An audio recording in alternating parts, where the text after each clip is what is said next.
Ready to go? That sounds official. Bring this regular open council meeting of today, January 20th to order. Remind everybody that a live video audio feed is being broadcast and recorded via Zoom and is available on the Town of Golden YouTube page. Call this meeting to order, and I'd like to start off by noting that for thousands of years, the abundance that the earth's lands and waters provided us to live, work, and play is due to the ecological wisdom, stewardship, and reciprocal relationship the world's first peoples have lived and live today. I'd like to begin by acknowledging that the land on which we gather is the shared ancestral, traditional, and unceded territory of the Ktunaxa Nation and Secwepemc people. Golden is also home to the Métis Nation, to Columbia River Society, and other diverse Indigenous heritage. We're grateful to have the opportunity to live and work in this territory.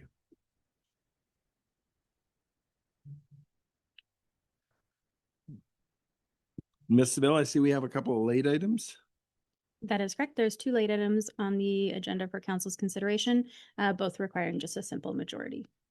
Okay, and for clarification, the first item, which is the late item from Mr. Armstrong, that will be under 4C as opposed to 12. It'll go under 4C, and the other item from Mr. Wilkie will go under 12. Is that correct?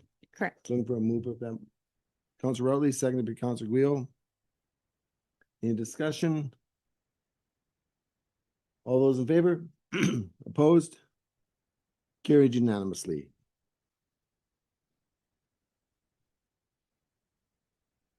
Moving on to item 3, that the regular open council agenda be approved as amended.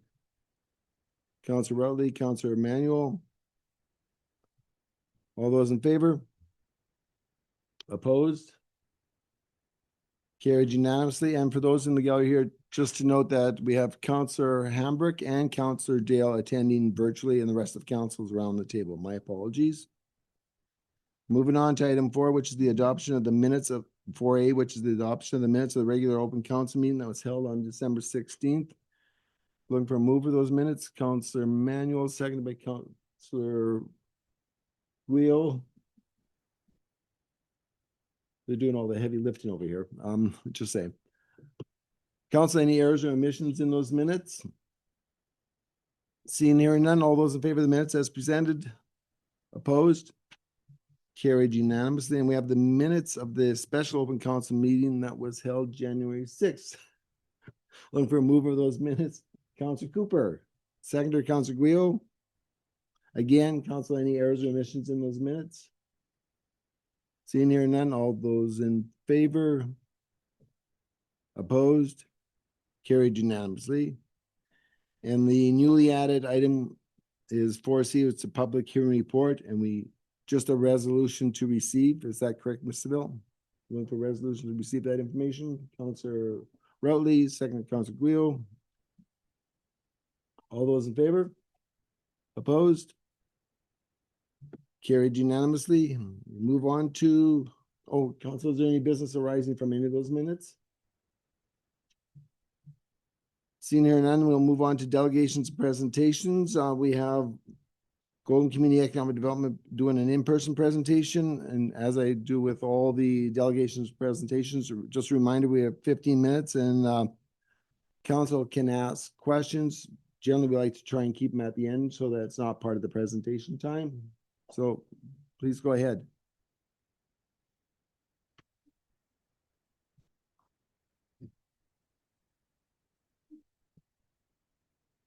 Thank you, Mayor, Council, and staff.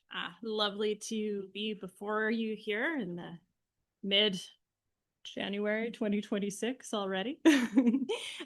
So as part of the council agenda, you will have already seen and thoroughly reviewed our Q4 2025 report. And in the essence of time, I'm not going to go through the report verbatim. I've listed out here on this first slide all of the topics that you have seen in there, and I welcome any comments or questions or elaborations that you might want to hear from me today. And beyond that, I have a couple of special guests that I'm really excited to introduce to you. So there's a couple items there we will hold for them. But for now, are there any questions? With regards to the Q4 Yeah. report, Councillor Guil? Yeah, I just want to say I really enjoyed the report, and I really liked how you kind of brought the 4 pillars and what you're working on now. I think historically I felt like we were reviewing what had been done, but I really see a future now, and I just wanted to say that. It's a good report. Thank you for the feedback. Yeah. Council, any other questions with regards to the Q4 report? All right. Well, All the answers were there. enough from me. The very last section in the report actually was an introduction to our new staff. And so just recently this fall, Golden CED was able to expand our staffing complement to include 2 new positions that are formally called the Housing and Special Initiatives Coordinator. And I just happen to have that beautiful human next to me right here, Kimberly Miller. Kim started working on behalf of the community in the role of the project manager for the age-friendly community plan. She nailed it, and so many of you have seen that work to date. And I'm going to hand it over to Kim because she's going to take us through just a really high level synopsis of what happened last week and I guess over the last number of months. So, hi everyone. Thank you for having me. Thank you, Jill, for the introduction.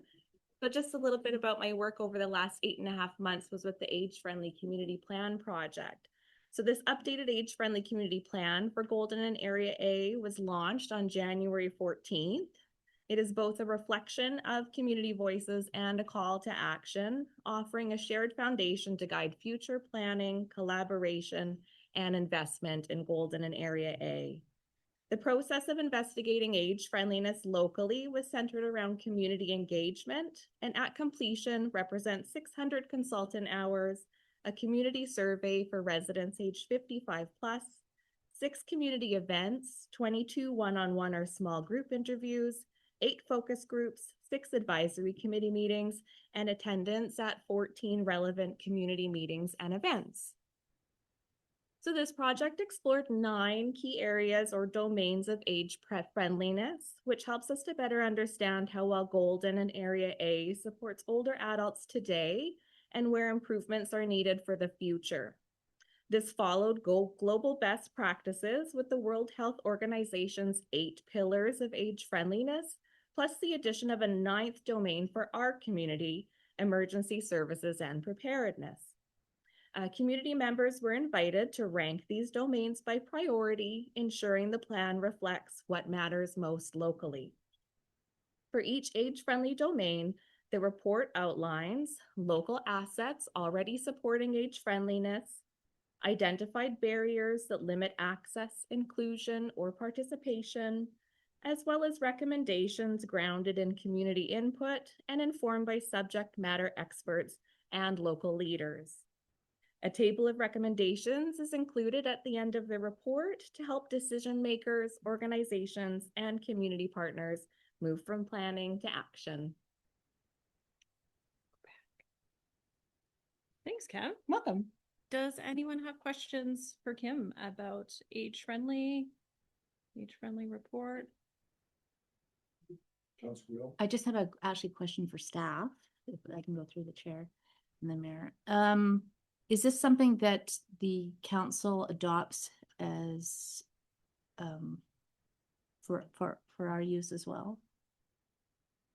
There's a lot of information in there with regards to accessibility that I think would be fantastic to be forwarded on to the accessibility planning.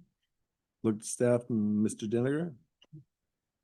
I'm not aware of anything leading to us having to do that, but certainly if council wanted to, you could accept the report and it'd be more officially accepted as guidance. And historically, has the report not been integrated in some of the work that staff are doing?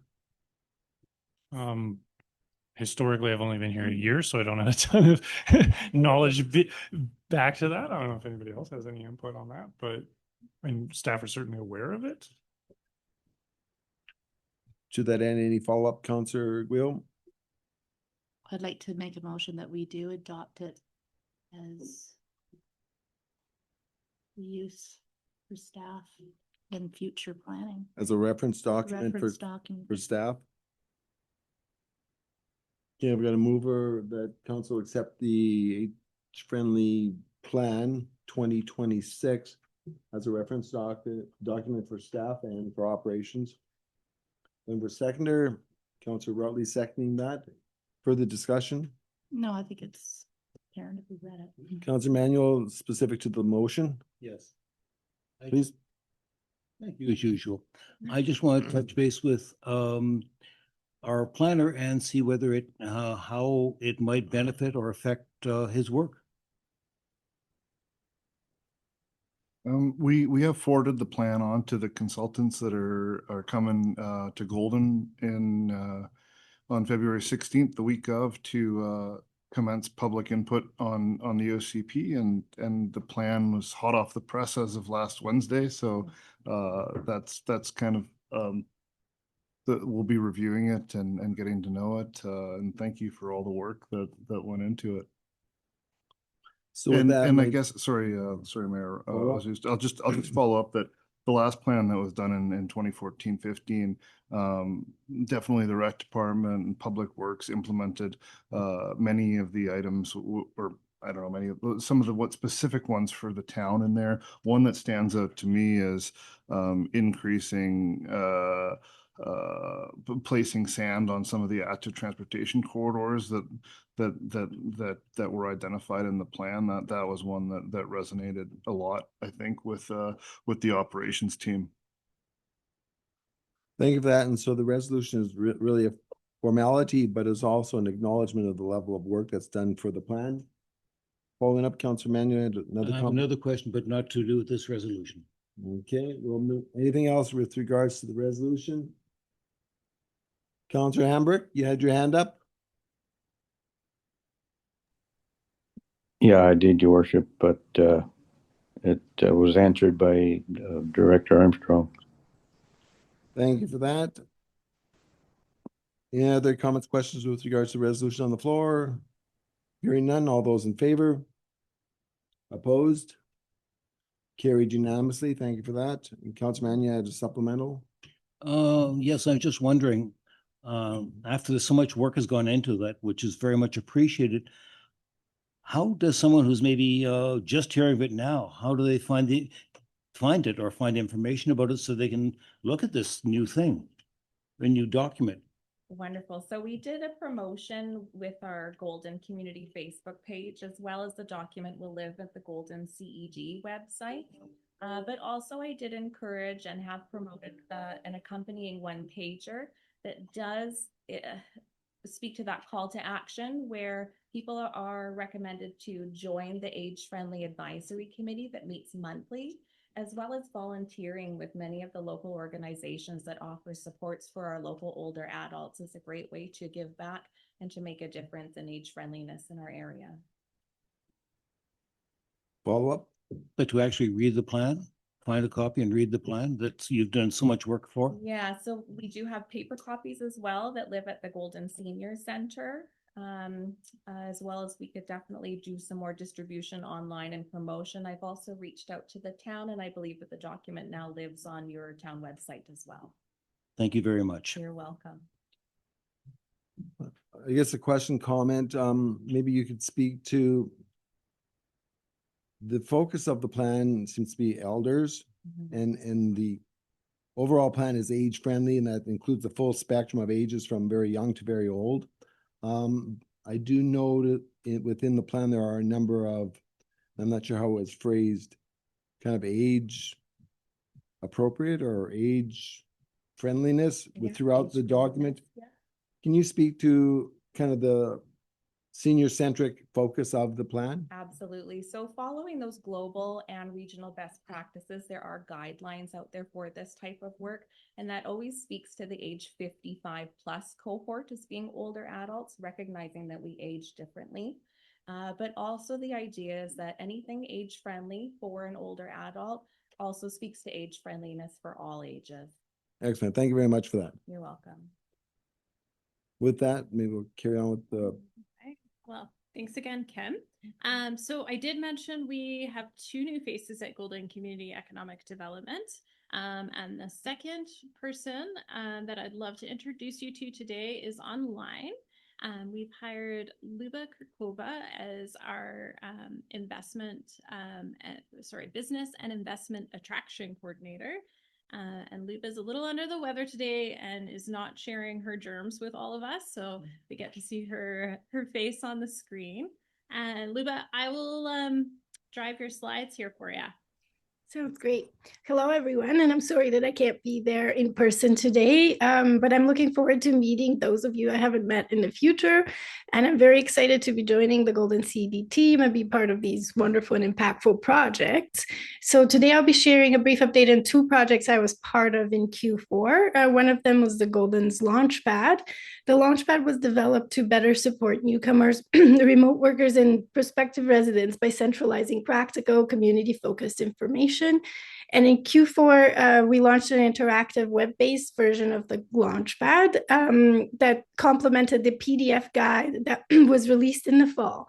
The web version improved the accessibility and navigation and allows for easy content updates, making it a more sustainable long-term resource. The outreach included email marketing to local organizations and partners, along with downloadable marketing assets that we created that can be used in newsletters, social media, and print. And yeah, the second project I was part of, it was the Find It in Golden platform. And in Q4, Find It in Golden underwent a strategic brand refresh and digital repositioning to clarify its role as a local first discovery platform. The focus was on supporting Golden's businesses without duplicating or competing with tourism, chamber, or search platforms, while improving usability through the improved categorizations.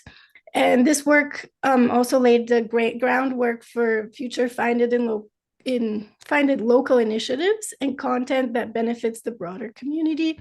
We're continuing to add and refine business listings, improve search capabilities, and build awareness of the site to ensure it remains useful, accurate, and well used. That's it for me for now. Thank you. And let me know if you have any questions. thank you. Council, any questions with regards to the Find It in Golden and the Launchpad? Seeing none, we'll carry on with the presentation. Well, that is it. That's okay. There's no more slides. We took our 10 minutes very seriously. Thank you. That's appreciated. Council, before we let them off the hot seat, any broad questions with regards to the work that GC is doing in Q4? Simple, easy. Thank you. We'll see you in a few more months. Thank you.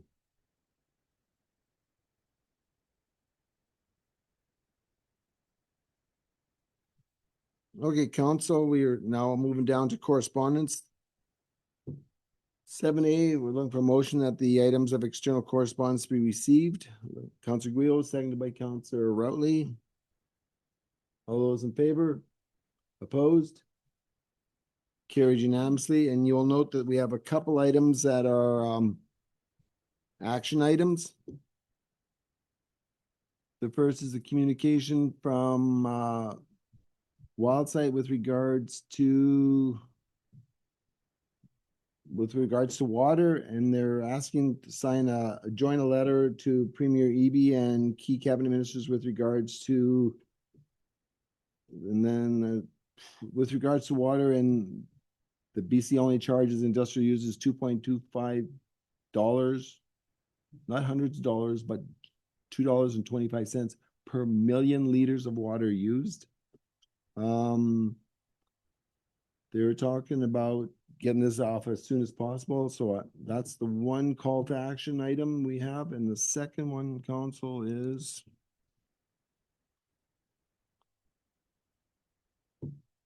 a communication from the Golden Cycling Club. Oh, something happened to my computer here, so I'll just have to fake this.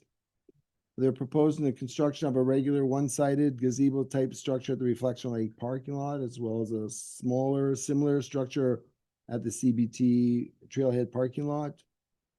These structures will provide shelter, and they appreciate the town of Golden's continued support and look forward to continuing to work collaboratively to enhance accessibility and welcoming outdoor spaces for the community. So there's a couple items that are requesting some actions from council. What's the desire of council? We'll go Councilor Manuel. Speaking to the first one. I'm appalled at how we give away vast amounts with water. We have had droughts in BC in the last few years. Some communities are having water problems, and to simply give it away seems very foolish and short-sighted. Selling it to an industrial user on its merits, yes, but not at that price. And any resolution coming out of that? I would okay. I'd sign on the letter. We should be Okay, signing on. thank you it. for that. Councilor Guillaume? With regards to that letter, I don't think we need a resolution unless you wanted to sign once, because anybody can sign it. And so we all individually, if we feel, or we don't have to, it's just a form that you fill out. You get to a form page. So, I mean, I also agree that, and I know that they raised the rates in Quebec from a very similar starting point to like $135, and the money's going to protect watersheds and that. And I think it's definitely something that we should be all kind of looking at, and everybody in here should sign. Thanks. Okay, thank you for that. Councilor Routley? Thank you, Worship. Just recognizing that the deadline for signing is actually passed, and that the letter has been submitted to the Premier and Cabinet. So while we could certainly look at further advocacy, as mentioned by Corey in the letter, the signature kind of for this one push for the joint letter has passed. Thank you for that. That's the one item. Council, anything regards to the call to action from the cycling club? So they're seeking a formal council resolution in support of the project to assist with the grant applications and external funding requests, I should say. Councilor Routley? Thank you. I suppose a question to through yourself. This is likely just a sort of letter of support, again, as it's kind of assets being built onto the public domain, and where we've had similar requests from organizations. It's not necessarily a request for financing, although there has been RMI funding secured, as mentioned. Certainly supportive of addition of some simple assets if that's all that they're requesting. And I'll look to Mr. Petrix. Yes, everything with Cycling Club is a lot of the conversation ends up flowing through my desk, and it's specifically that looking for just a resolution of approval to chase some various granting opportunities to hopefully come back with a plan to put in a gazebo down at Reflection Lake. So with the ready grant application process, it always makes the applications look good when there is a formal stamped council resolution supporting and green lighting the ability to construct an asset like this. And in many instances, that approval from town council is actually required prior to the application. For the ready grant application process, it is, yeah, for anything that would fall within that contributed asset side of things. Working with various different non-for-profit groups, we always educate them on this process. So from a staff perspective, generally, if the group will secure a grant, I'm trying to bring back a future report to council that will allow council to debate the merits of the contributed asset and bring forward the operating costs and such. A lot of times these requests come in fairly tight to the deadlines, so it doesn't give me the time to do that prep work for you. Thank you for that. So what's the wishes of council? Councilor Hambrick? Yes. Just a question, who would own these two assets when it's all done? Mr. Petrick? For the following our existing process, the asset would be considered a contributed asset to the town at this point in time. Is definitely on staff's radar to bring back a larger report on this, because as council is aware, you have approved a similar resolution at your last meeting for the baseball group to chase funding for a shed that's going to be primarily used by that user group. So in future, I think there's a great opportunity to unpack how we're working with these various grant opportunities and how these assets are being recognized. But without any other policy in place, right now it would basically be considered a contributed asset to the town of Golden. Thank you for that. Any follow-up, Councillor Hambrick? Well, the one is in it's in the town of Golden at Reflection Lake. The other one is up on the west bench above the golf course, isn't it? Yeah, and so through your worship, that one's been included in this letter just because that's part of some of the resort municipality funding that the group has. In terms, they're also looking at kind of pitching a project that could potentially involve building 2 gazebos with one contractor, some economies and savings on that front. However, anything up in the Reflection parking lot is within CSRD jurisdiction, so it'd fall underneath their processes for asset contribution and such. So not really town business. Yeah. Okay, thank you. Any follow-up, Councillor Hambrick? No, that's it. Thanks. Okay, Council, what's the wish of Council? Councillor Guile? Just have a question. If this is a contributed asset, then any maintenance like staining and looking at it will be the responsibility of the operations department? Through to Mr. Pedricks? With underneath the existing processes that we have in place for these types of donations, that would be the way staff would present it. It would come to you as a budgetary conversation that council would have the ability to approve or deny at that point in time. So again, it's one of these ones where more policy conversation around these types of assets is definitely needs to happen with council. In lack of that, that's how this would be presented at this point in time. And follow-up, Councillor Guile? I just find it hard to like commit to supporting it when we don't know the financial cost to the town. Or support it in concept, but until we have a report in front of us saying what this is going to cost in as a contributed asset, especially with replacement or having to dismantle it or. So, Mr. Pedrick, would a resolution in support in principle be adequate for the ready grants? Absolutely. And just to put this into context, the group is looking at constructing a small, like 10 by 10 timber frame style gazebo, a pretty small structure. Not to down talk the importance of a comment like this, but just so you understand the context of the project, it's relatively small structure that would be placed right next to the kind of the trail signage that they have at the base of Reflection Lake. With that information, Councillor, is there a resolution you'd like to put forward? Councillor Rutley?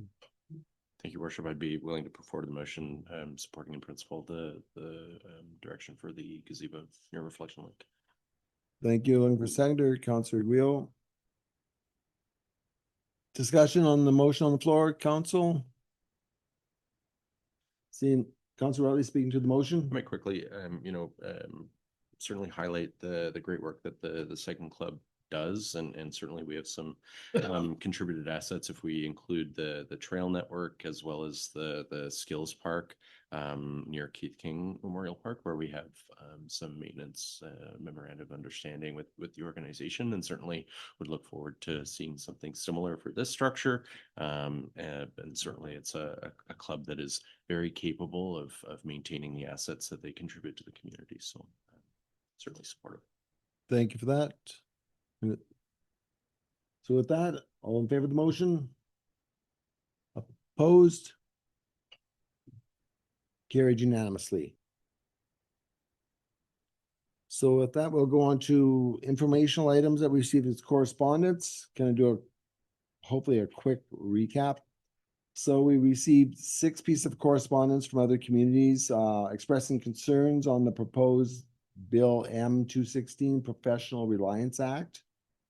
That we also received confirmation that the Columbia Shuswap Regional District Board approved the $233,500 from the Golden Area Economic Opportunity Fund towards the Golden Municipal Rehabilitation Project, and that's at the airport.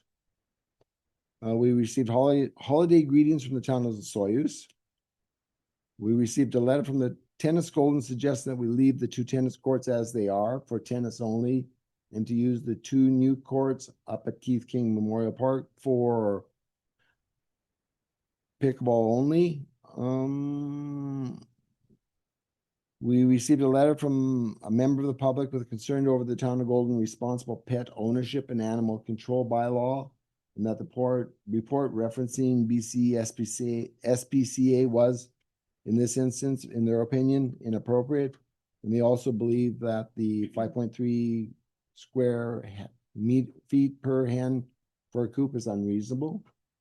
Also noting that the town of Golden should, quoting, back off legislating animal rights. I think that was a quote. We received a letter from the Ministry of Agriculture and Food inviting us to the 11th Agricultural Advisory Committee workshop in February via Zoom. And we received an email from an electoral area director making us aware of a survey gathering information on how local governments across BC are addressing menstrual equity. We also received a communication from UBCM informing us that they received our final report, and the final payment would be following shortly. I can also say I don't remember what that was. That was the Community Works.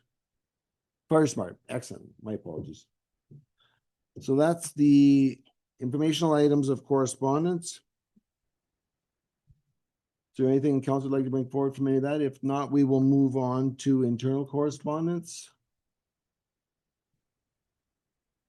Looking for a motion that the items of internal correspondence be received. Councilor Rutley, Councilor Cooper.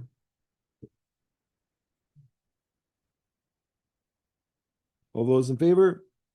Opposed? Carried unanimously. And the first item is the council resolution tracking. Ms. Bill?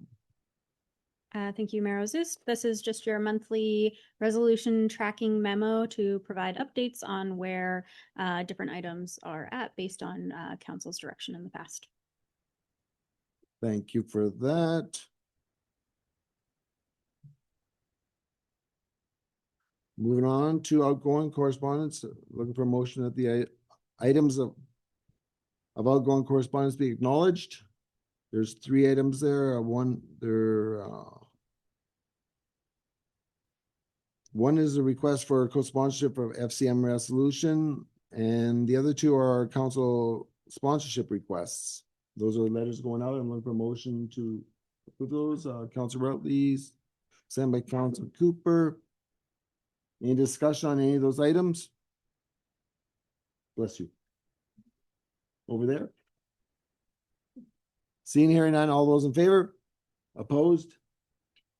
Carried unanimously. We will now move on to reports from council. Council reports, activities you're involved in your capacity as councilor. Any council reports? We'll go to council, start off with council manual. I just want to mention we, at the recent ESS Emergency Support Services meeting, we didn't do a lot, but what we are looking to is at our next meeting, we'll have people, representatives from both, all 4 fire departments in this area. Because there was, I gather, a burning house, and ESS was called out, but not all fire departments are necessarily aware of this or of this service. And ESS, Emergency Support Services, is not intended only for mass events like Dogtooth Fire, but also smaller ones that people may need assistance at. That was it. Think of that. Any question of Council Manuel? We'll move on then to Councilor Hamburg. Yes, thanks, Martin. Yeah, I had the opportunity to attend the opening of the primary care space in down by 8 on 7th Street North. and it was very well represented. It was actually the Aboriginal introduction to the community and opening by your local Aboriginal community. And it's having a look around in there looked pretty good. So Thank you, Councillor Hambrick. Any questions of Councillor Hambrick? Seeing here none, any other council reports? Councillor Cooper? Thank you. I attended the Kicking Horse Culture meeting on January 12th and just governance meeting in particular, but wanted to draw attention to the upcoming Emberfest, which is February 14th to the 21st, with the finale being February 21st. So that is all during the evening.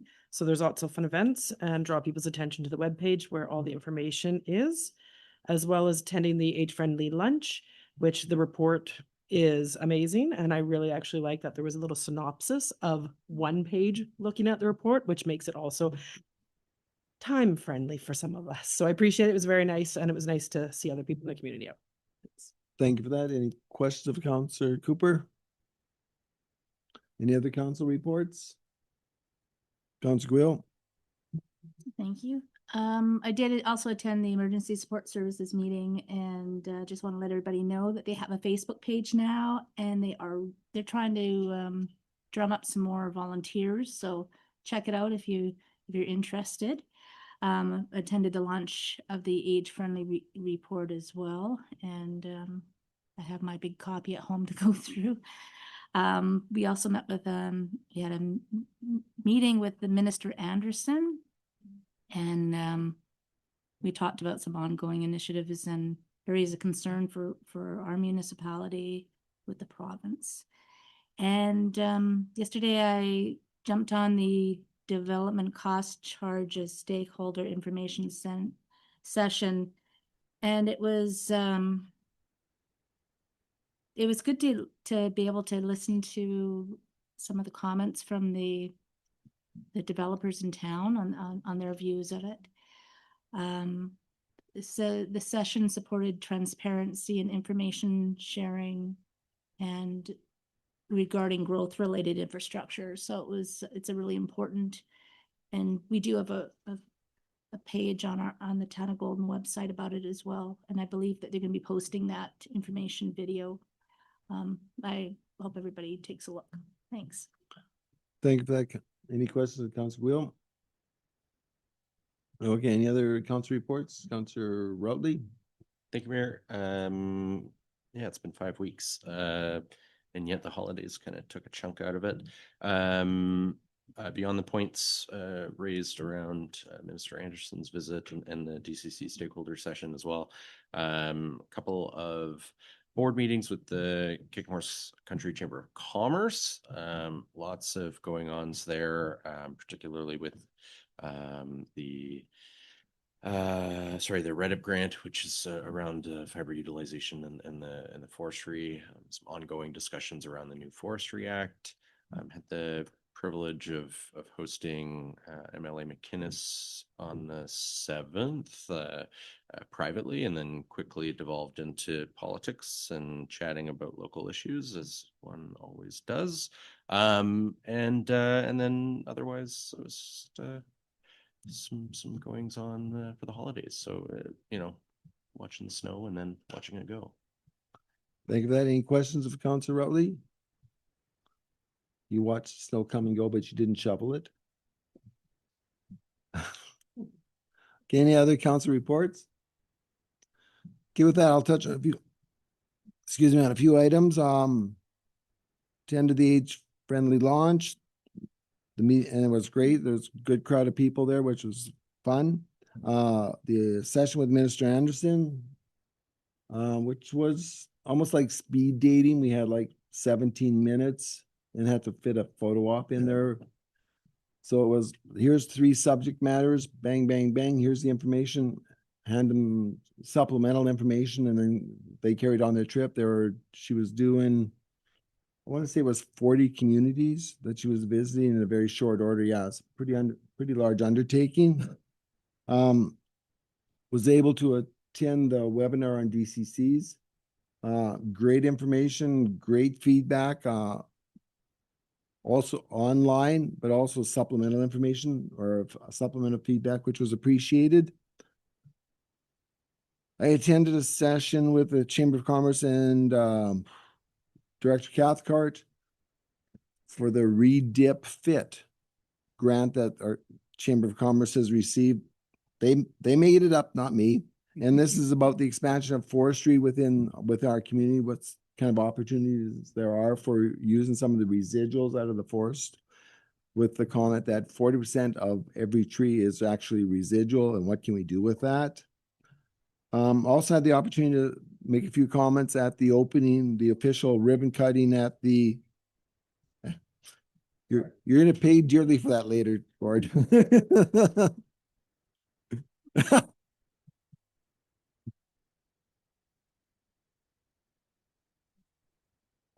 Connie, you want to help him?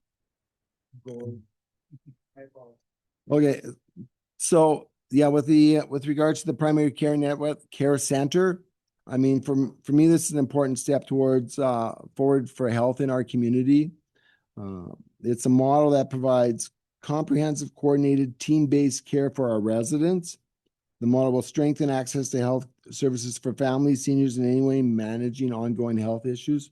So this is a great opportunity. This is a lot of work for a number of people, and it's probably the culmination of.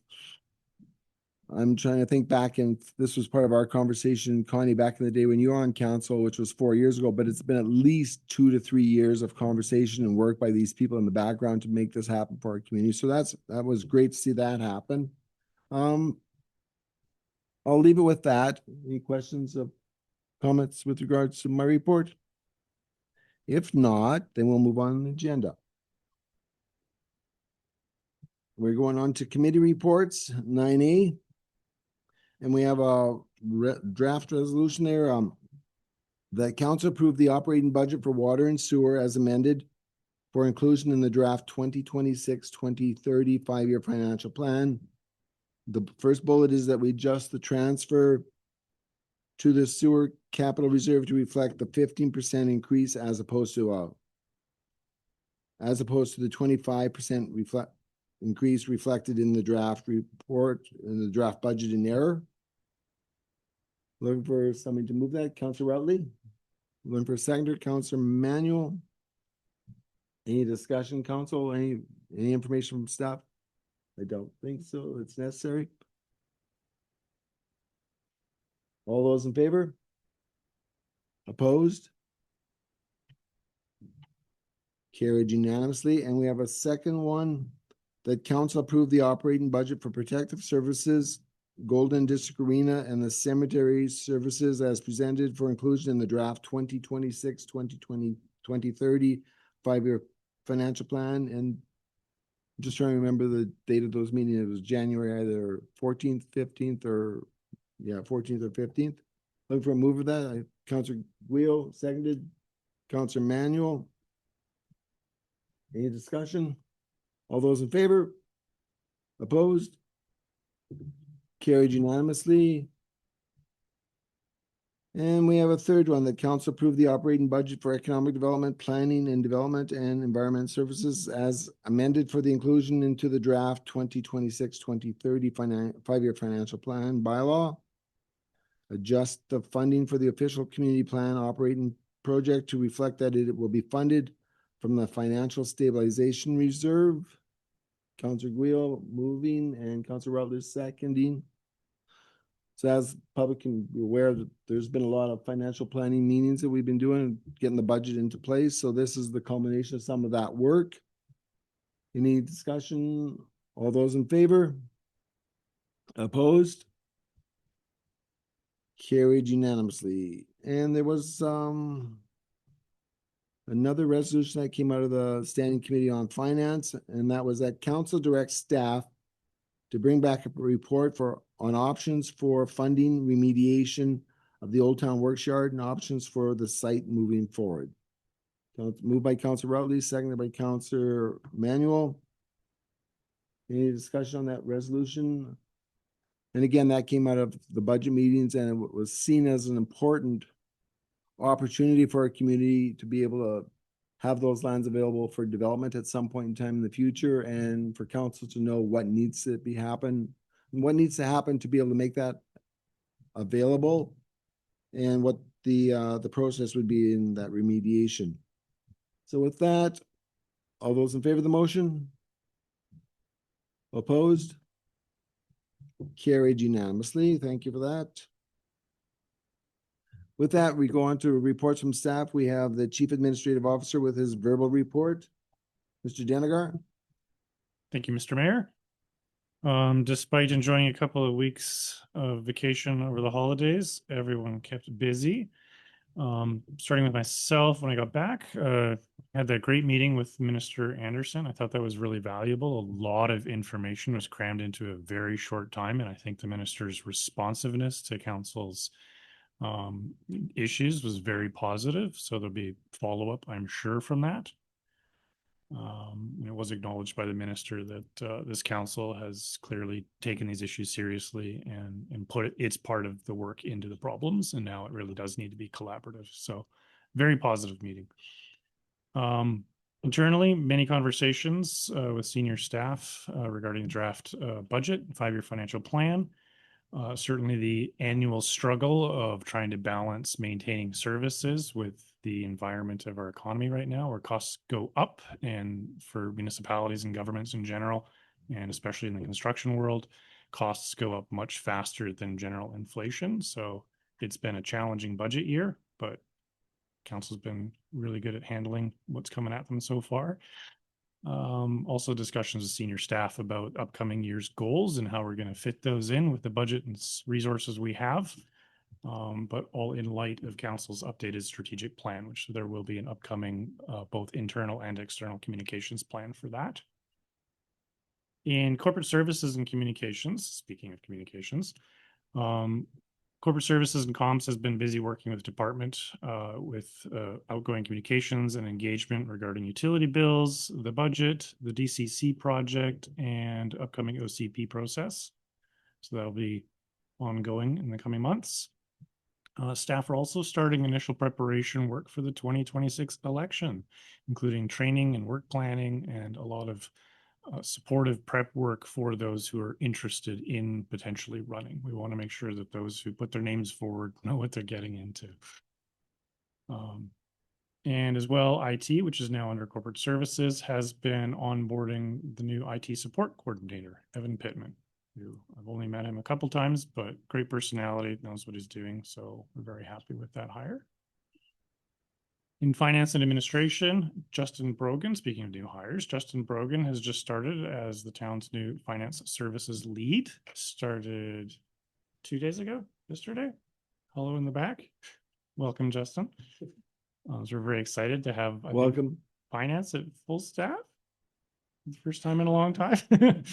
Our CFO may be able to take the first vacation in years. Let's hope.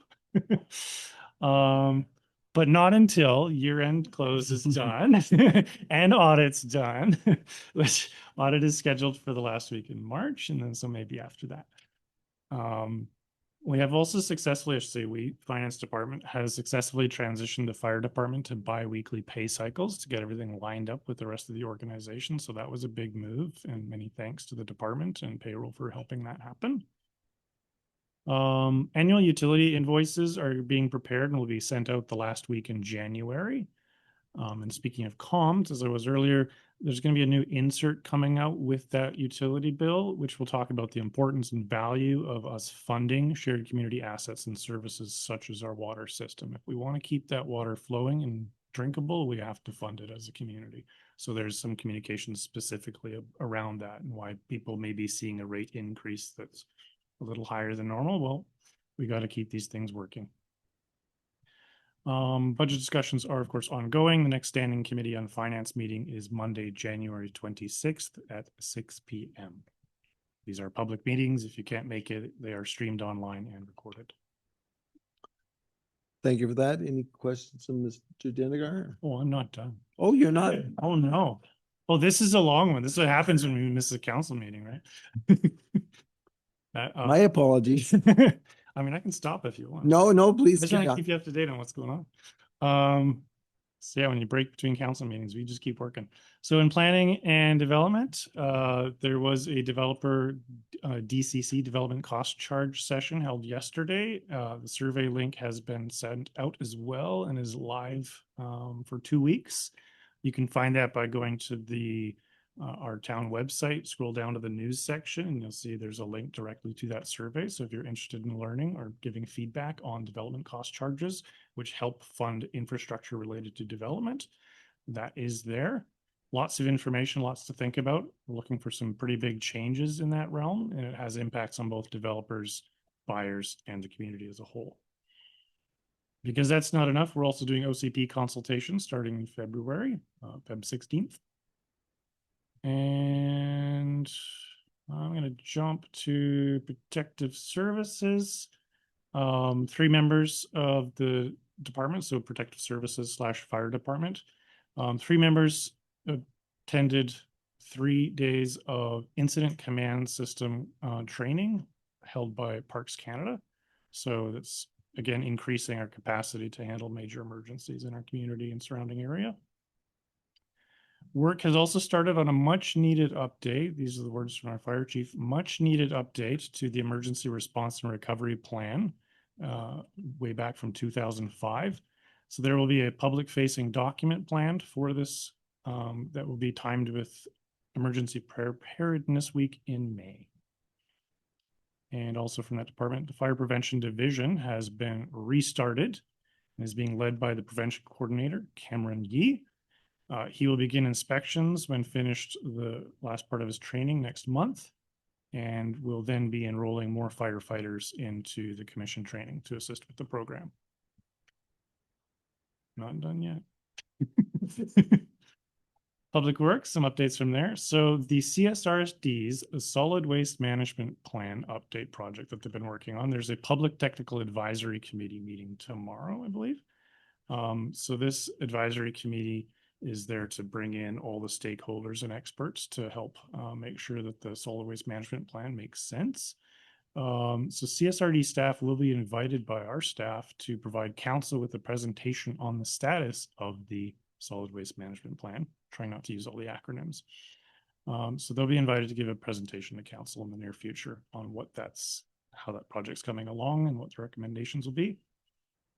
And in internal news within Public Works, the automotive technician and relief equipment operator position has been posted. So if you know any handy people with a red seal or something like that who like to work on machines and do everything else that happens in Public Works, please have them check our website for that posting. Last but not least, Recreation Services. January 7th to 9th, the Director of Rec Services attended the annual Recreation Foundation Senior Leadership Summit conference. It attracts the senior rec leaders and consultants for the sector in the entire region. Great networking opportunity, and I know our director poked everybody's brains that he could about all the projects he has on the go, which are many. So I don't think he wasted a single minute of any day there, extracting all the information he could and making the connections he could with people in the industry about best practices and getting support from professionals on the projects he has in the pipe for this year. And because that wasn't enough, he also hosted a charity auction and raised $11,000 for the foundation. There's a request of expression for interest for the aquatic services. That's our outdoor pool. So that has been posted to BC Bid and our website, and the expression closes February 12th. So that will be then brought back to council for further discussion. There's an annual arena all users meeting scheduled for February 4th at 7 p.m. Put that in your calendar if you'd like to attend. So that's the arena all users meeting, Feb 4th, 7 p.m. at the arena meeting room.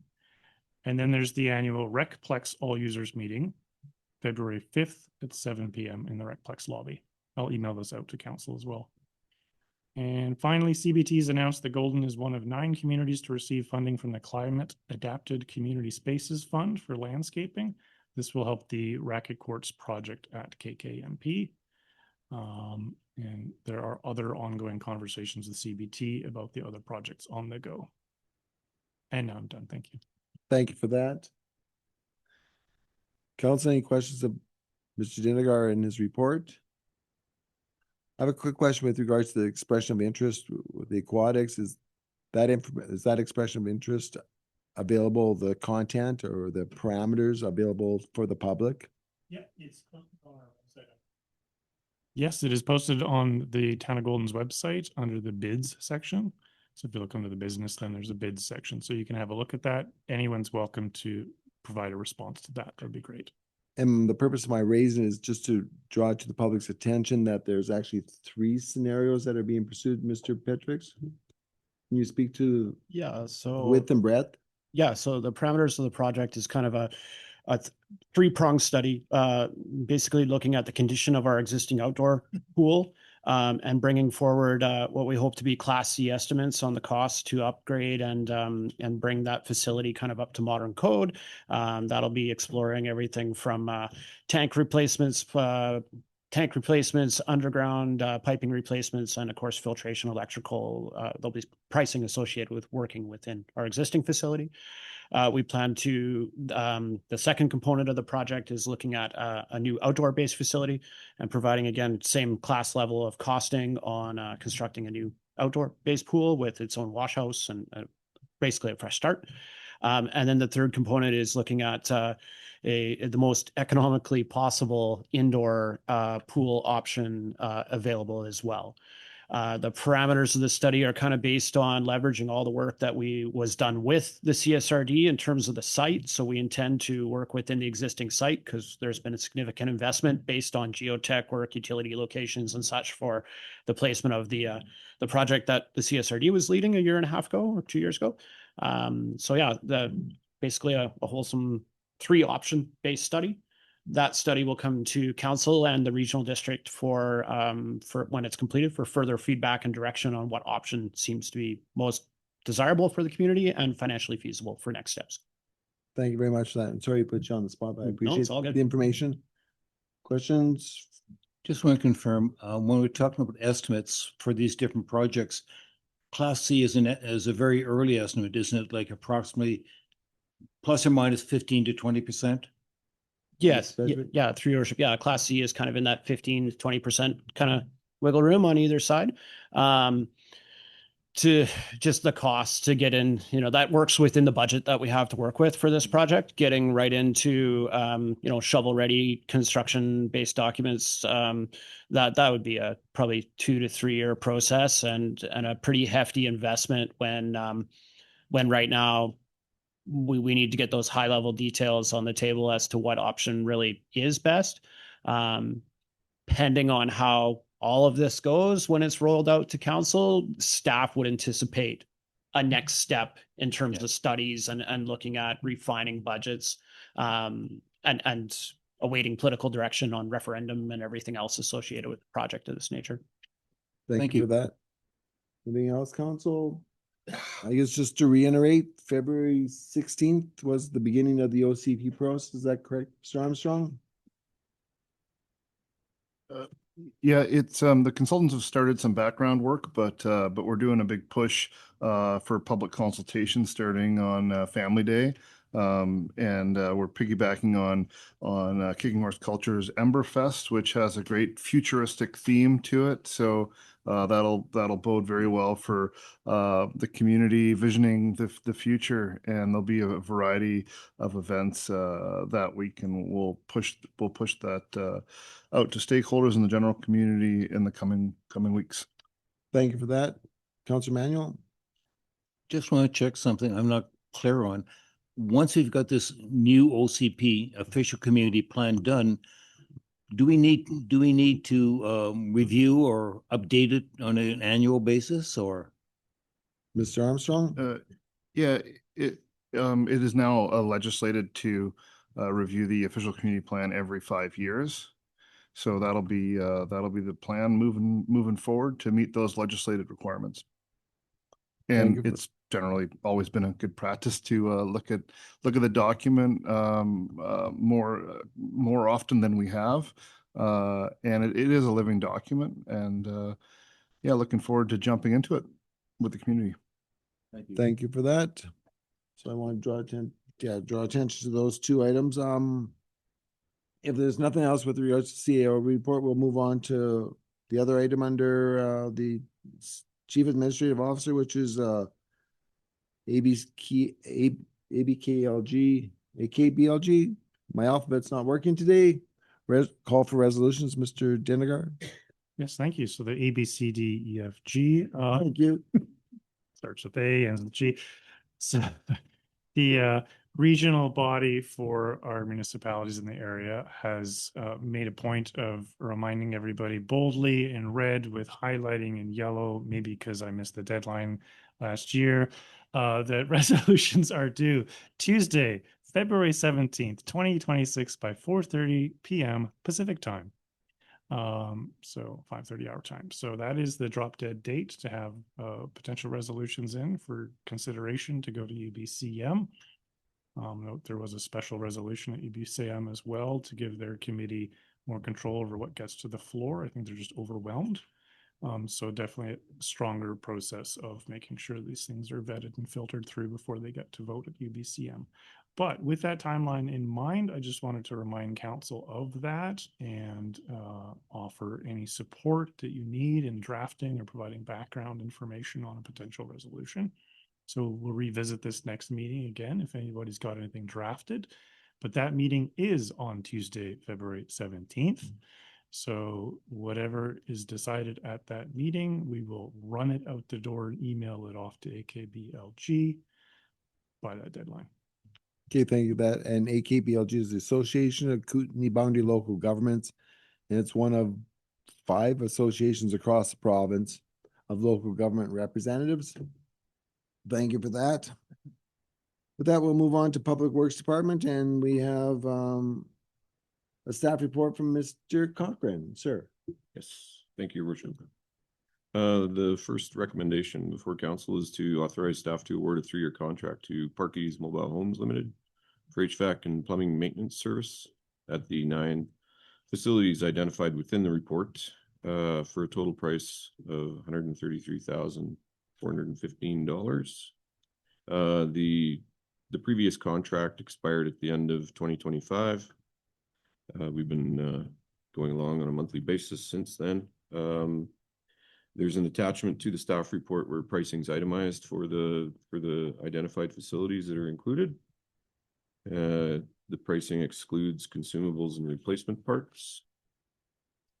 The contract work essentially includes monthly drop-in systems checks for our various facilities, annual HVAC and plumbing system inspection and maintenance according to recommended timings, heating and cooling season readiness inspections and testing with reporting, and annual detailed large component condition assessment reporting for asset management purposes.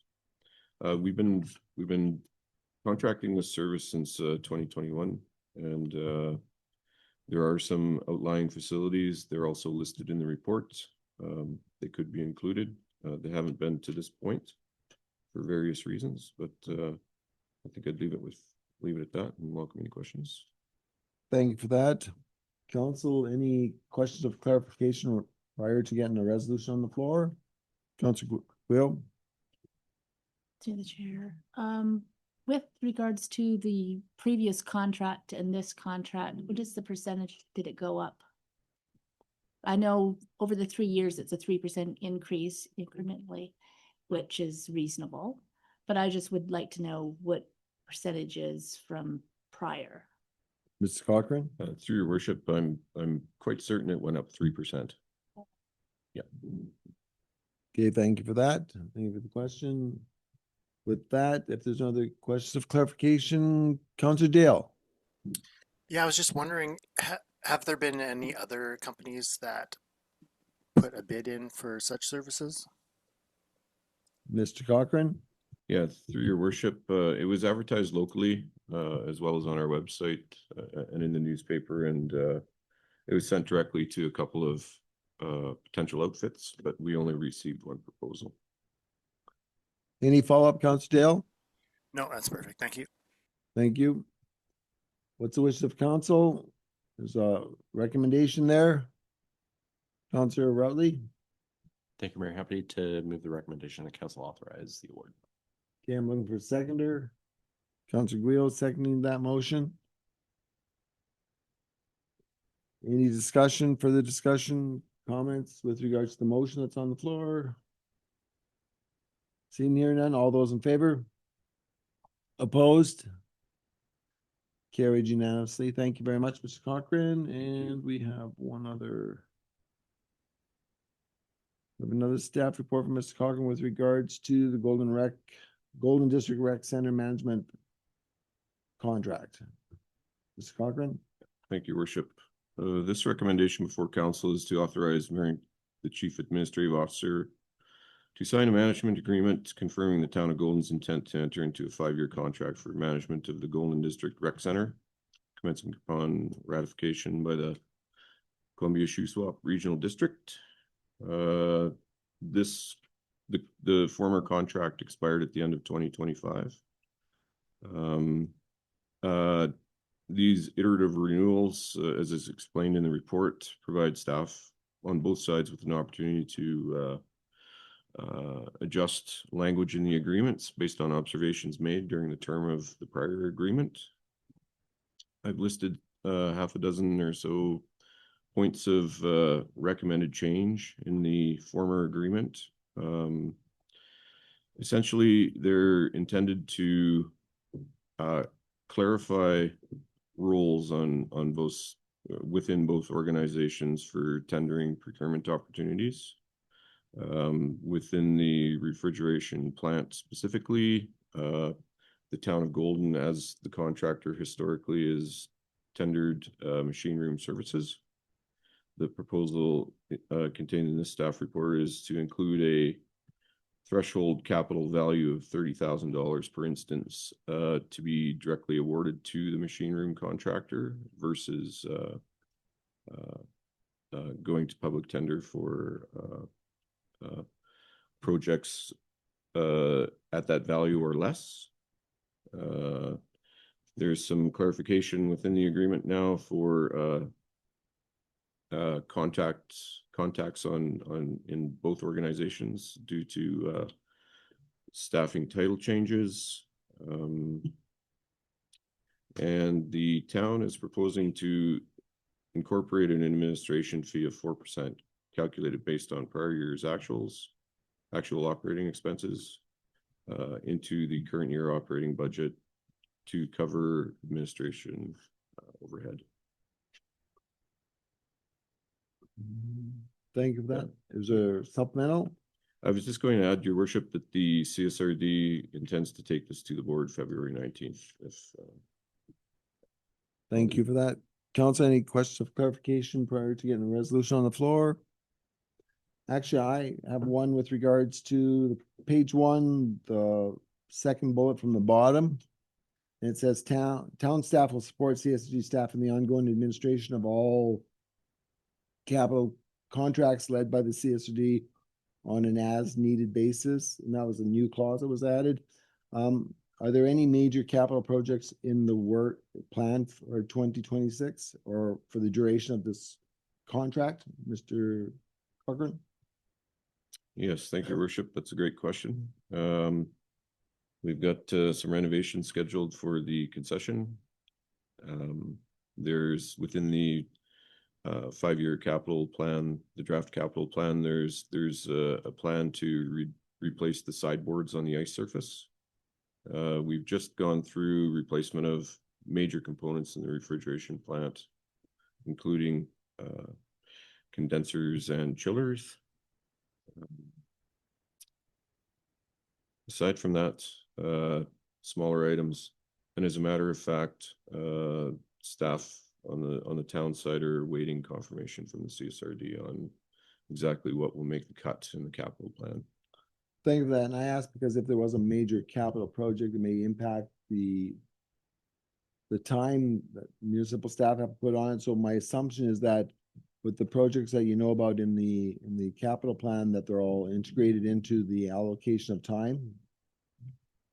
Yeah, that's correct, Your Worship. There's nothing coming that we see that's going to require a major staff time commitment. Thank you for that. And the other one is the last bullet in the administration fee at 4%, and that's a new fee that we are charging. Is that correct? Yes, correct, your worship, and the reason for that is the town hoping to recover, get closer to recovering actual costs associated with administering the contract, particularly in the finance department. Thank you. Yes. And again, for everyone, this is a facility that's jointly funded by both municipal and residential ratepayers. So with that, what's the wishes of council? We have a recommendation, Councillor Routley. Thank you, Mayor. I was just happy to move the recommendation that council authorize the entering into the agreement. Okay, I'm looking for a seconder, Councillor Guile. It's quick today. Any other comments, questions before we call a vote? See none, all those in favor? Opposed? Carried unanimously. Thank you. Moving on.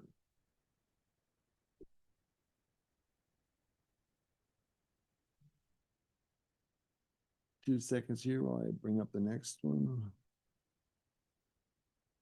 It's the Mr. Cochran staff report show, sir. Thank you, your worship. Longer recommendation in this staff report, directing staff to council direct staff to proceed with value engineering discussions with the recommended proponent, Shandos Construction, with the intent to award a construction contract for construction of well 7. That council authorize a budget amendment to increase the 2026 project budget by 800,000, and that council direct staff to revise the draft 26 to 30 water capital budget accordingly. For some background, following September 25th staff report to council, staff through our consultancy, we proceeded to detailed design and tendering in 2025 for construction of this well. The approved project budget at that time was just under $2.6 million. So the project was tendered as a request for proposal on the advice of the consultants. And the reasons for that, well, the most important reasons for that are that it provides us with an ability to score the proponents based on a scoring criteria versus simply going to the lowest cost proposal, which in this case ended up being the proponent recommended regardless. The other reason for RFP process is that it provides us that ability to, before awarding a contract, enter value engineering discussions with the proponent. So we can hone in on most cost-effective projects prior to making an award. So within the discussion, it was publicly advertised for just over a month. We received three complete proposals as listed. The ranking criteria that used in the RFP is itemized in the staff report for council's information. There were 4 individuals that scored the proposals. Scoring is provided in the staff report for council's information. Shandos, the recommended proponent, came in at just under $3.5 million. So prior to bringing a staff report to council, staff and the consultant have gone back to the 2 leading proponents to discuss opportunities for both reducing the budget and deferring the budget, knowing what we had intended this project to cost us in 2026. Based on those discussions, Shandos is suggesting that we could through value engineering reduce the overall contract price by approximately 800,000 and look to defer further project expenditures by up to $375,000. The deferrals proposed would include deferring the generator and one of the 2 planned UV reactors in the facility. And staff are suggesting if council is willing that we would defer these items to 2027 budget discussions, not defer them for any lengthy period of time.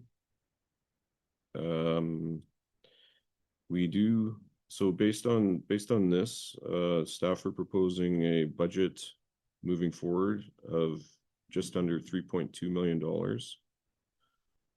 Bringing the actual contract value down to just under $2.7 million, allowing for 10% contingency and approximately 6% allowance for contract administration. Several items that were identified through our initial discussion with the top proponents were for value engineering included globally scaling the facility size. So the proposal that we have in front of us presently is to reduce the building size by approximately 40 to 45%. So considerably shrink it down, change the material construction types, methodologies, simplify the HVAC system and the electrical and the control system within the facility. And as I mentioned, consider the deferrals to 2027 or beyond.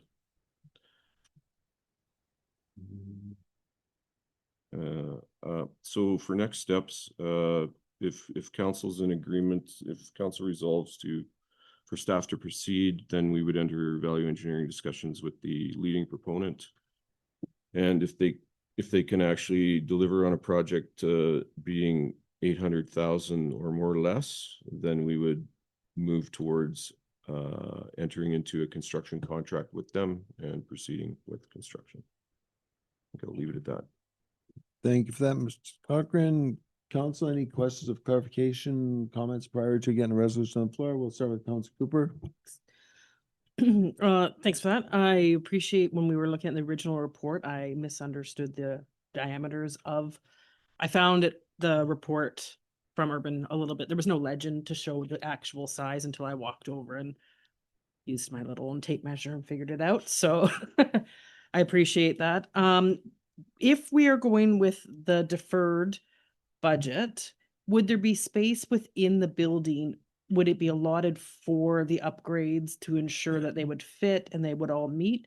And what would the volume of, the sound be like? If without a generator, how would the sound be contained within the area? Mr. Cochran? Yeah, thank you. Through your worship. Yes, the building, the globally scaling down of the building includes space available for the deferred UV reactor. So ultimately, we're going to have space in that building for 3 UV reactors. If we start out commissioning the station with 1, we'll have a pumping capacity of, I think it's 42 liters a second. The ultimate pumping capacity is intended to be 54 liters a second. The point is there will be room for that equipment. In terms of noise, the genset that we would select and install would be, it would have hospital grade attenuation. So essentially as quiet as it can be for an outdoor generator. That's what we're typically speccing for our facilities. Follow up? Do we have a portable generating system that could be hooked into if required, if we didn't have the generator on site? Mr. Cochran? Through your worship, yes, we do have a portable generator, but it was purchased for use at the EOC. The EOC has a plugin, making it ready to use. We would intend to probably, if we were going to proceed with a contract for construction of this facility, we would hope to facilitate the supply of a genset and installation of it, as well as the second UV reactor through change orders in an existing contract in 2027. Thank you for that. Any follow-up? No. Other questions of clarification, Council? Council Will? Just a question with regards to the ice rink that's there. Is there any plans to, if you take something out, are you going to replace it? And is there any consideration of actually maybe putting in a bathroom in that area? Mr. Cochran?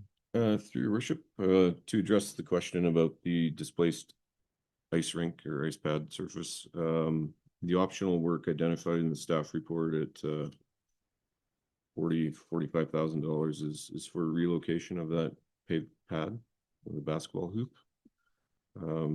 We would look for alternate funding sources for that to support that relocation.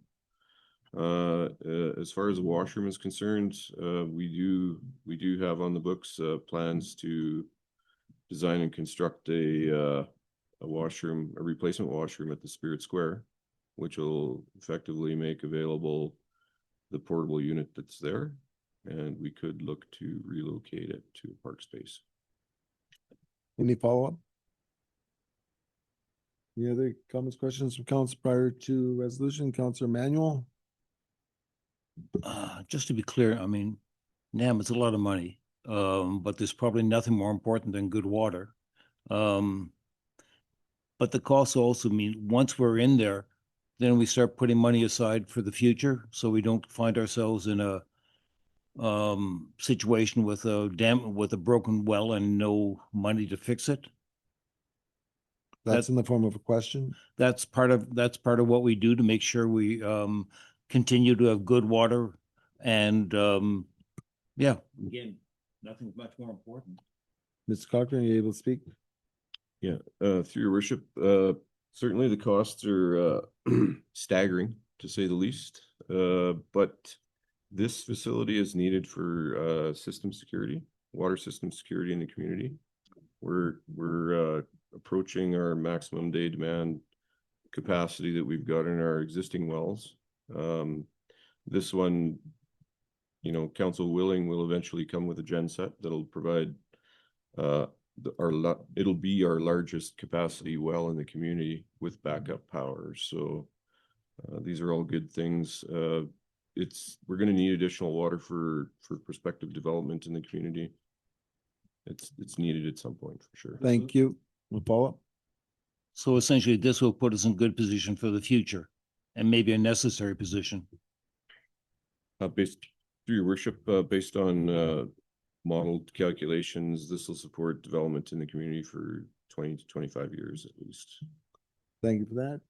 Councilor Cooper?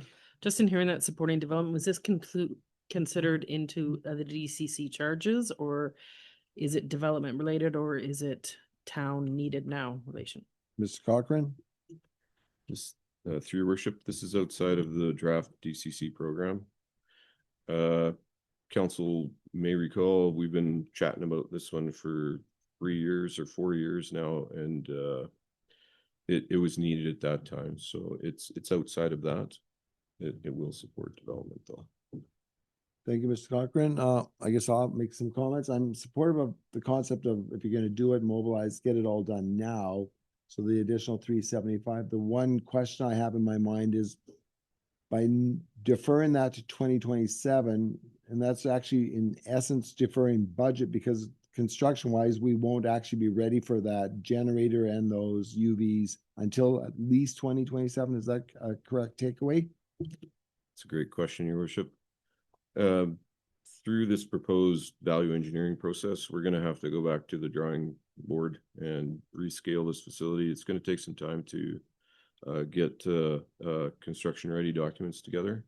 My point there is that we're probably going to be pushing into 2027 anyways with completion of this facility. Okay, thank you for that. That helps me immensely. So council, any other clarifications needed? If not, we have a resolution, recommended resolution before us. And I would move that. Second by Councillor Routley. Any further discussion, council? Seeing, hearing none, all those in favor? Opposed? Carried unanimously. Thank you very much, Mr. Cochran. Moving our community forward. Next one.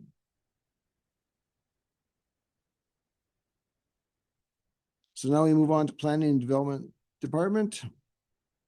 We have a development variance permit for 1410 Golden View Road. We have a staff report from Mr. Armstrong. Sir. Thank you, Mayor Zeus. Just before Christmas, council authorized public notification for this development variance permit. Those notices went out just before New Year's and were delivered to properties within and occupants within 100 meters of the proposed development. The proposed development is a two-story parkade with a few buildings ranging from 6, 5, and 4 stories and some townhouses on the southern edge. The ground floor would be a hotel use, and the rest would be long-term residential. There's a series of variances, with the largest being the height variance for council's consideration. As part of this project, there's a large water upgrade to the Northeast Booster Station. Well, a rebuild of the station required. The developer has stepped up to commence design of that, and we would be looking to enter into a DCC front-ending agreement with the developer to recover some of their costs associated with that. There are other major offsite works, including pipes down from the reservoir on La Fontaine down to about where the East Indian Kitchen is located. Those are the main items. The developers also would do a multimodal pathway fronting their development and fronting the former Moberly mechanical site and connecting to the Golden Hill multi-use path. The town has looked at also doing an upgrade for the northeast, for the north bench. That's the Pine Drive alternate alignment, and that's something that this project would contribute to as well. So those are the major infrastructure items, the major variants. We received about 8 letters of correspondence that are appended to this report for council's review, and it's the town's practice to allow folks in the gallery, if they wish to speak, when we do have these development variance notices out there, that the mayor opens the floor for some brief commentary if so desired from members of the public. Thank you. So with that, I will open the floor to any members of the public, either in person or virtually, who would want to make some comments with regards to this development variance permit. Just one question from Gord, we'll get you up to the mic, please. State your name and where you reside, or maybe just your name. Is that correct? Yeah. We don't want people to come chase you down. Do I press this? No. No, it's good. Gord Barlow, 1390 Pine Drive. Phil had mentioned upgrades to Pine Drive. Could he elaborate on that, please? In the sewer master plan, there's a pipe segment that goes from Pine Drive through a property on the west side of Pine Drive, and then goes down the hill ultimately. That segment of pipe, the town was looking at replacing it through the yard.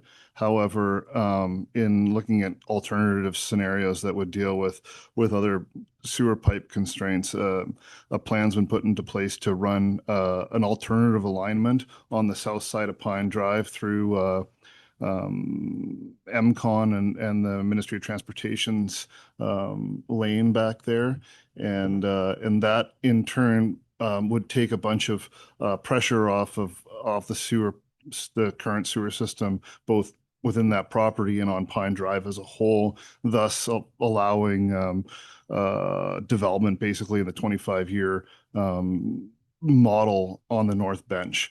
So that's a project that let's say is valued at about 900,000. The concept that the town has is that a third of that roughly would be funded by the utility reserve, and the balance would be recovered from development as it occurs on the North Bench. Okay, thank you, Phil. So far as infrastructure goes, are there any plans to upgrade pedestrian traffic and traffic flow on Golden Donald Upper? Are there any plans with respect to the development and the increased traffic along access to Pine Drive, particularly pedestrian walkways? Mr. Armstrong? So the developer had to get approvals in place. Sorry, Phil, not maybe, perhaps, sorry to interrupt you, but is it an overall plan? And is the developer aware of an overall plan, and is there a plan? Yeah, Thank you. I'll answer that question in a few stages. So part of the development review process was because this project, and the one that's on up for consideration right now is the Golden View project, but both the Golden View and LaFontaine projects need Ministry of Transportation approval. So the developer worked with them on traffic impact analysis and as well as with the town. And in early conversations, there was discussions with the developer to really look at improving, particularly with the LaFontaine project. And I'm just going to divert to that for one sec to look at multimodal connections to Pine Drive specifically. But as we work through referral conversations and the town's recent master plans alongside the two projects, the water and sewer infrastructure and the magnitude of those projects came to the forefront. So that being said, this project, the Golden View project, will connect to the multimodal system that would connect the Golden View project to the downtown core and beyond. Now, So for clarification, Gord, this is the project that's next to Ron Nemnick's? Yeah, I'm aware. Okay. Thank you. Yeah. The plan for improving Golden Donald Upper, the project, the LaFontaine project, and I think we should, defer that question to the hold that next until we project. get into that one. Yeah. Okay. So speaking to the Golden 1410 Golden View, as part of our kind of a process here, are you speaking for or against, now that you have some clarification?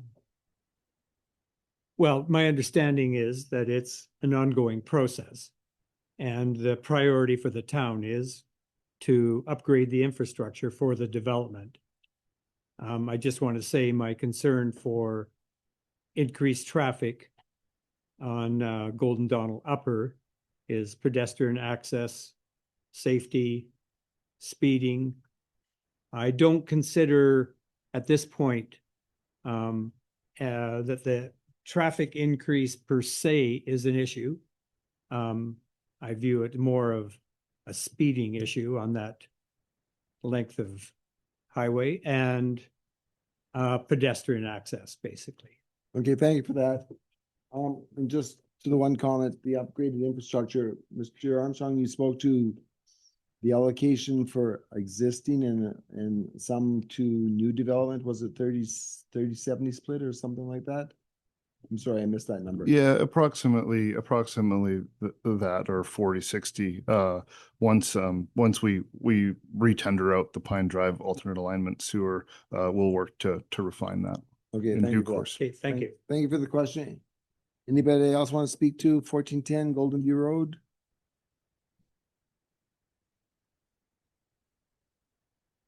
Council, any question of clarification? Council Cooper? When you talked about the pipe with, I believe the original pipe in Pine Drive was originally part of the DCC program. And if it was, and if this is happening through this development, would that be removed from the DCC list? Or am I incorrect in saying that it was on the DCC list? Mr. Armstrong? The sewer pipe was not part of the DCC program. We were looking to at a cost share that would probably roll out similarly to the 12th Street lift station and pipes as a sewer connection fee.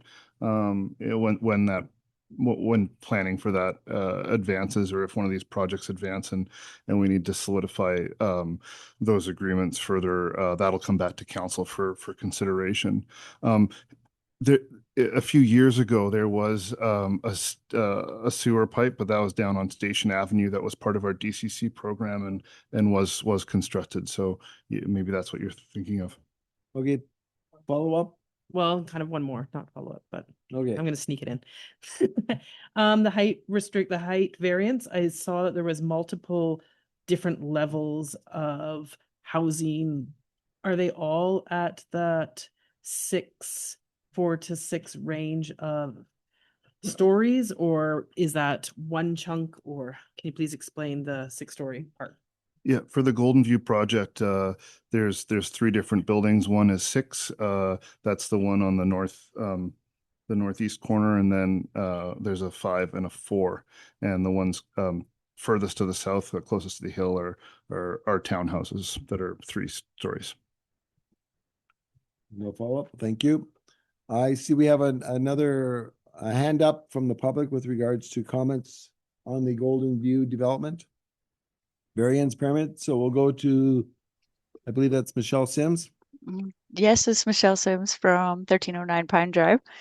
I just had looked through the plans for this new development on Golden View, and I saw the variances for the extension in height, and that will be obviously visual from the highway, as if you put a 6-story closest to Golden View.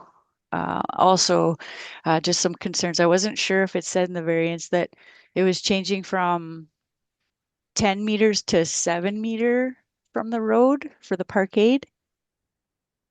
Mr. Armstrong, are you able to provide? Yes, correct.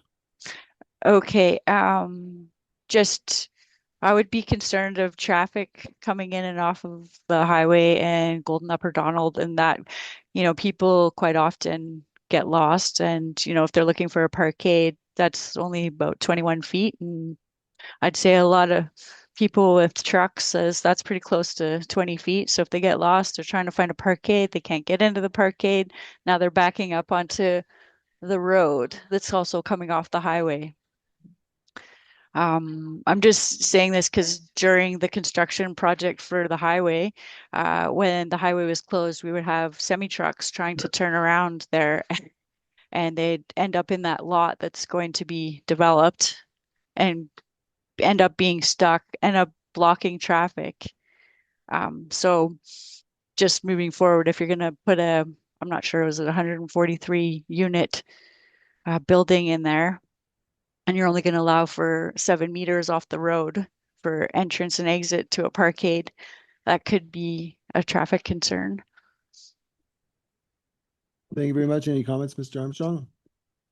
So when you come off the Trans-Canada on, let's say if you're coming up the hill and you turn onto Golden View, you'll turn onto Golden View, and then you'll drive to the end of the site, and then you'll turn in, and there'll be an access road to the parkade's entrance, which is back on the east side of the site. So through signage and you'll definitely notice the buildings and Google Maps directions, hopefully, or whichever, hopefully the front of the parkade will be located. Okay, and then also just I was noticing I know this isn't in the variance, I guess, request, but it's the allotted parking per unit, like 1 parking stall per 1-bedroom unit and 1.5 parking stalls for 2-bedroom units. And I believe it was like 1 per 100 bed accessible parking spots, and there was absolutely no visitor parking in that plan. Mr. Armstrong, confirm that the information reiterated here is accurate? Yeah, correct. We don't have a visitor parking requirement. For future consideration, just speaking from living in 2 I guess resort communities, Fernie going through its growing pains, and not living in Whistler, but working in Whistler for a decade, seeing the growth and parking, and just I guess from my experience that moving forward, that maybe should be a consideration, is if you're going to have units that are residential, that there should be visitor parking, considering that currently you do need a vehicle to access, I guess, the bench. Like, there are some people that ride their bikes down to town, but then there are quite a few people who drive. Thank you very much, Ms. Sims. Appreciate your comments. Staff have been making some notes. Any other comments from the public? No more hands up remotely or nobody, no hands up in the gallery. So Councillor Manuel? I have seen this raised and heard this raised as an issue, so I thought I'd like to address it, and that is it's a sixth-floor building we're looking at. Can our fire department cope? And I thought that, well, Mr. Armstrong could speak to it, but I think we have someone even better qualified available. So, hello. Mr. Armstrong, do you want to speak to that or you turn that over to? Yeah, I'll just introduce it briefly, and no question, we're blessed here to have Acting Chief Wilkie and his counterpart Michelangelo in the chambers today. But in early planning of this project, we worked with the fire chief and deputy chief at the time on a variety of different access points into the site, both to getting a fire truck down the side access. There's a second driveway for fire truck access. There's hydrants located on the further south portion of the site. These are sprinklered buildings, and buildings of this height are often, you don't get a ladder truck up to a skyscraper. So those are the introductory comments from the planner, and I defer to the acting fire chief. Mr. Wilkie?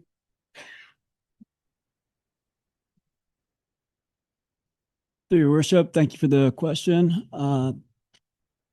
As Phil said, ladder trucks could only get so high. We're a growing town and this is bound to happen at some point, and it's happening now. The current ladder truck can reach almost 4 stories. Well, if you've parked it perfectly under perfect conditions. Of course, we are limited with our space within the fire station, which we're also working on. So I'm hoping in future years that we can renew our ladder truck, which is going to be aging out in 2028, to ensure that in best case scenario, we can reach a 6-story. We can't do that now, but again, that's no different than any other municipality that deals with larger towers.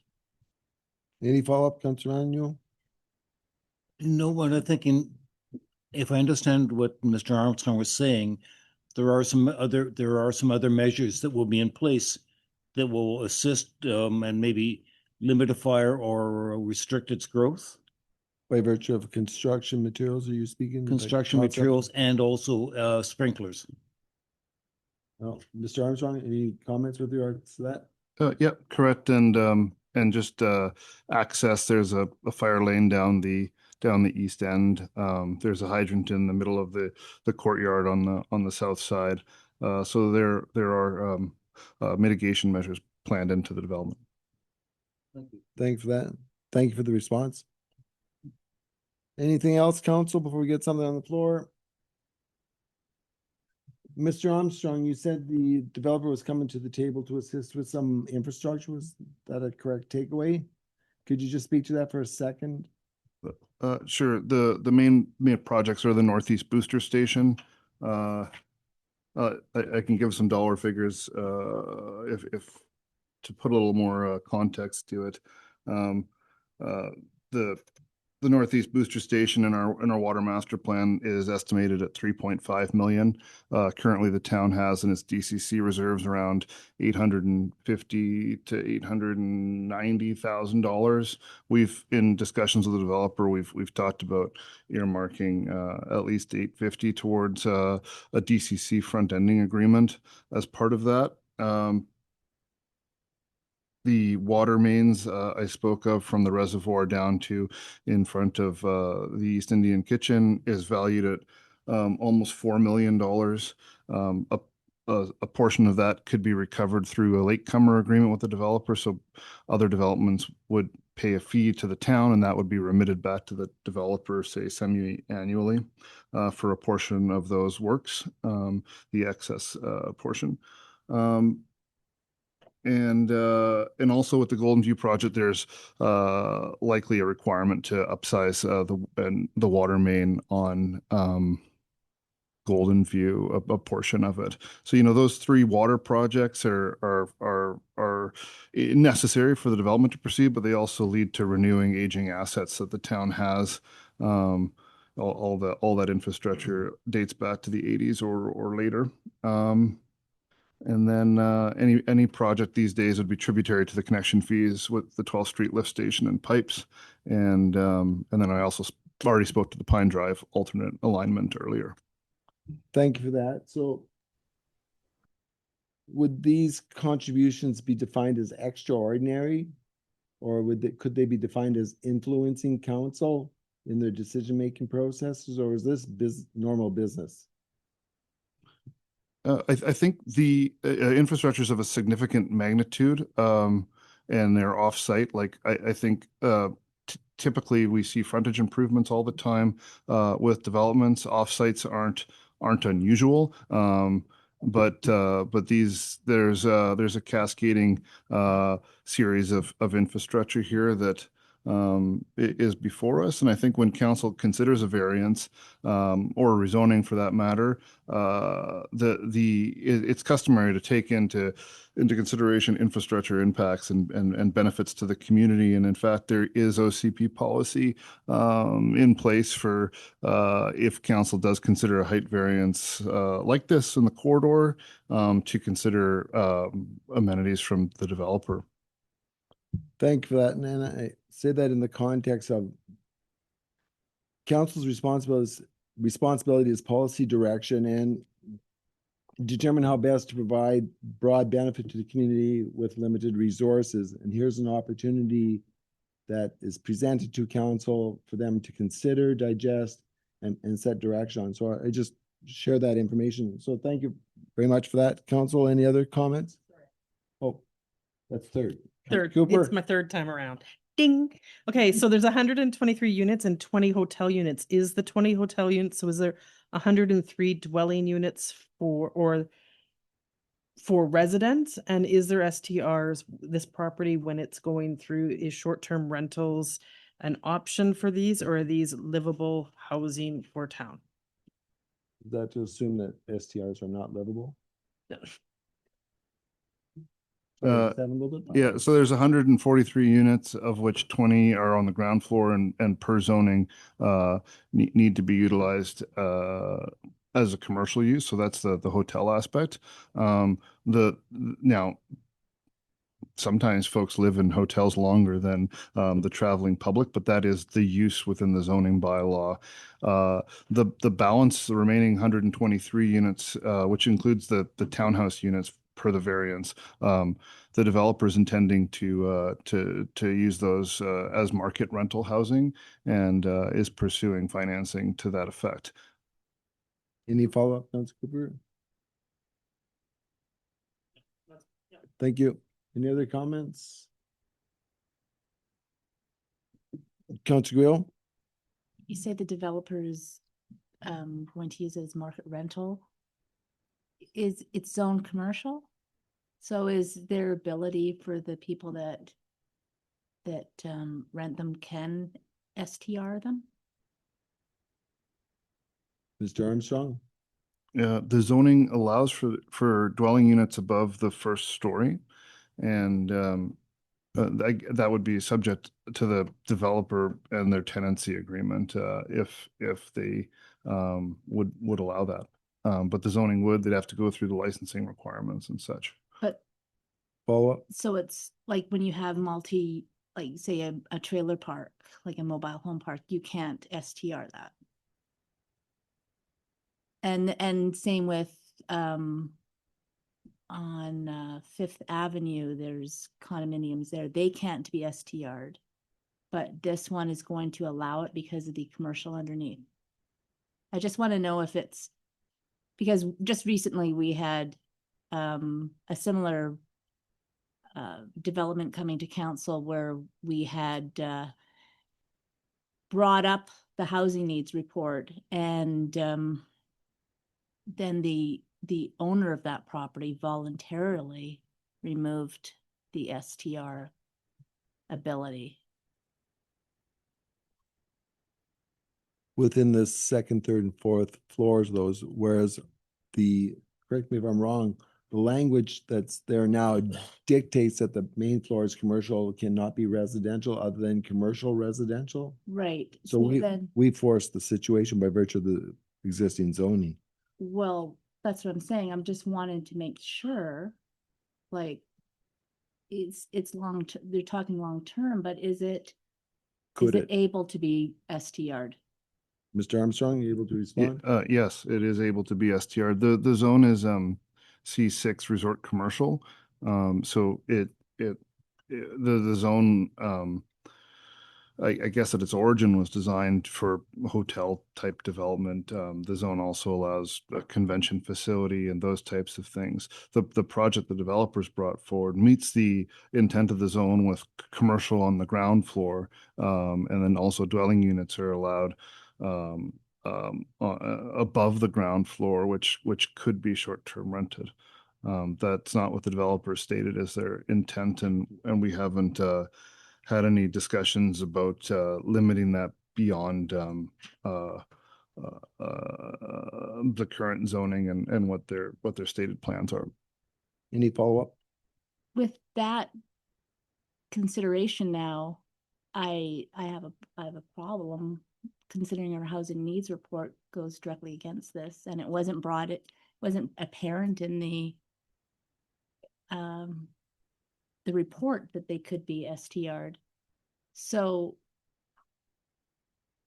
how would you go about limiting that option for the long-term rentals above? For clarification, on the ground floor and above, or just No, the ground floor is commercial. Yeah. I'm talking about the residences that were in the report saying that they would be for long-term rental. Mr. Armstrong? Yeah, I guess I believe we spoke that the developer was seeking CMHC rental housing financing at the previous meeting, and a stipulation of that financing would be probably no short-term rentals. I'm 99% sure. So versus further encumbering items with a covenant or such, I think if this is really something council would like to consider before granting this discretionary review, we could hear from the developer's representative. Chris is here, Chris King, or the whole matter could be tabled until a later time. But yeah, the project its stated intent has been for market rental. So I'll be so bold to ask Mr. King, would you want to be able to respond at this time, or would you rather deferral until we got further information? Please step up.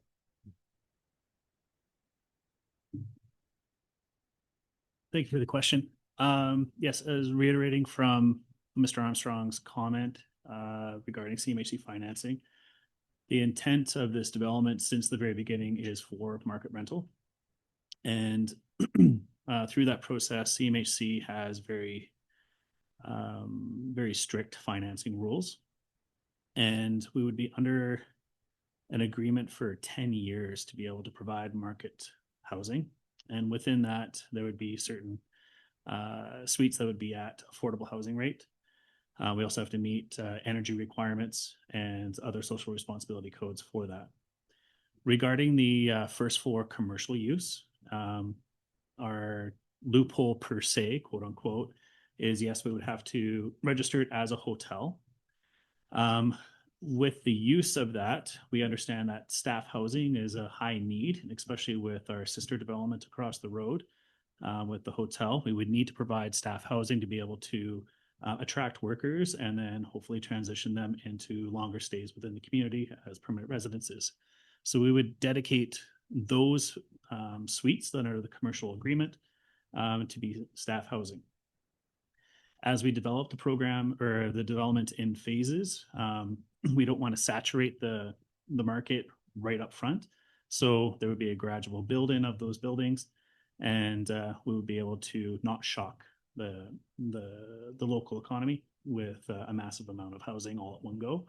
So overall, to state and have some cautious format would be market rental for at least 10 years. We evaluate the market at that time. And then either we go into another agreement with CMHC when we refinance the building, or we look at the previews of the local market. And if we do open it up and be able to work within the zoning that is allotted to this development. Thank you for that. Follow up, Councilor Guil. I just want to clarify, like, I understand about the commercial down below, and that's not an issue. Yes. For me, it's the ones above. Yes, correct. Are And- they, can you state that those will not be short-term rentals?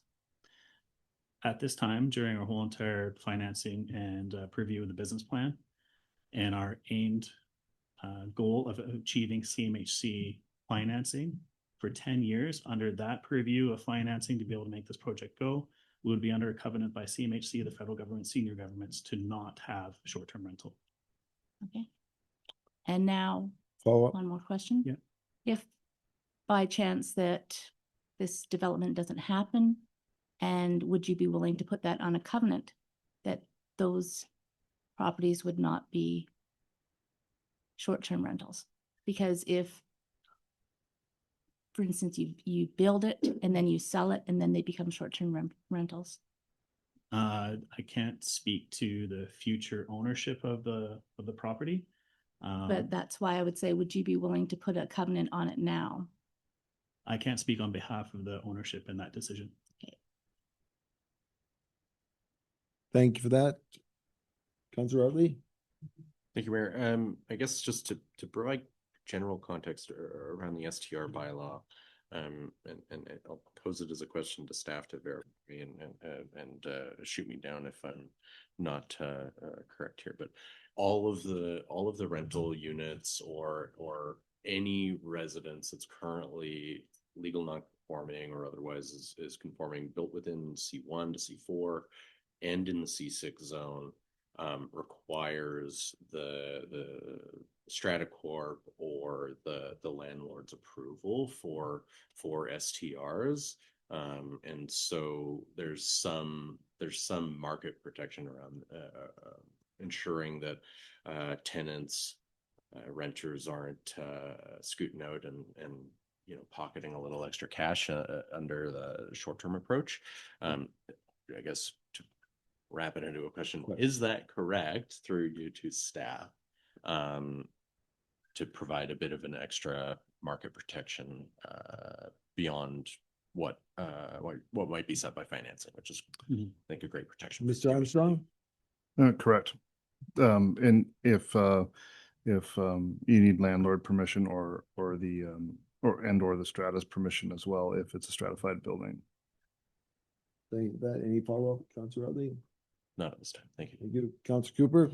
One follow-up for that. If this was a strata property then, because right now it's going for rental market, but it could potentially be a strata property, would the developer include that into the strata agreements that no short-term rentals would be allowed? Would that be considered and put into the strata? Because we can't control what's in the strata. We can just say the developer or owner puts the strata. At this time, the ownership hasn't considered a for sale model for this complex. Any follow-up, Councilor Cooper?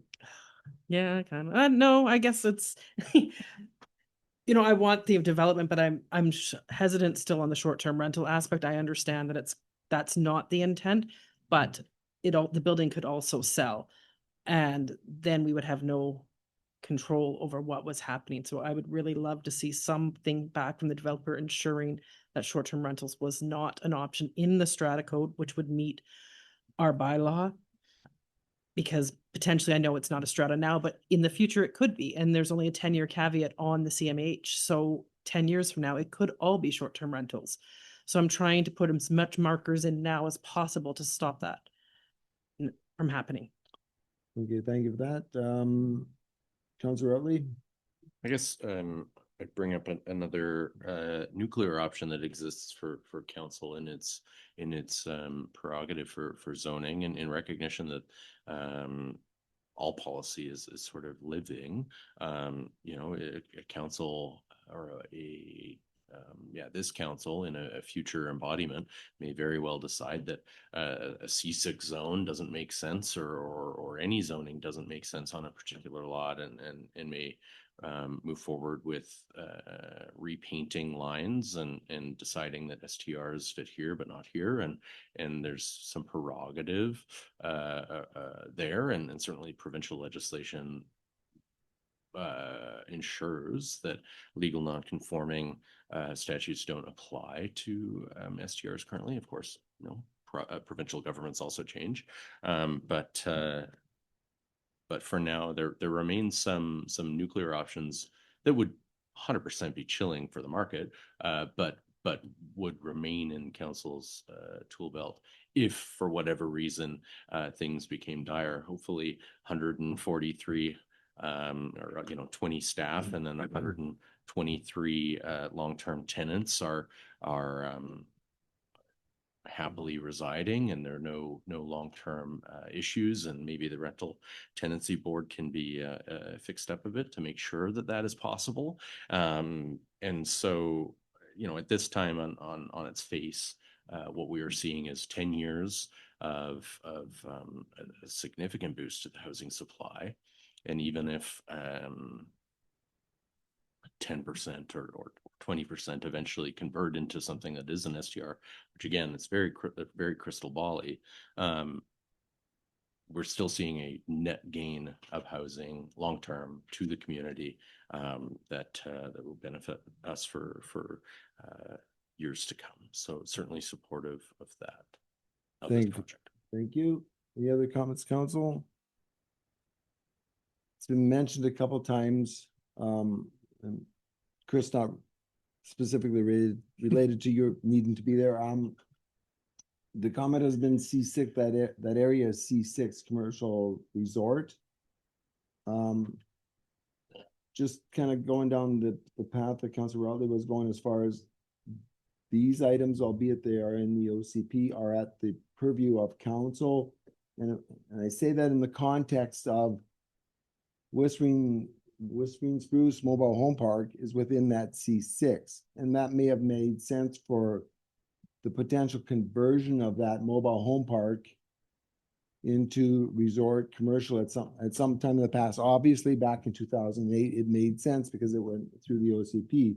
At this point in time in history, I think if somebody came forward with a development to convert 20 affordable privately owned residences into commercial resort, there may be something that council would want to be doing about that. And in fact, I think there would be a bit of a public outcry, as we have seen historically in the past, about the loss of mobile homes, affordable housing.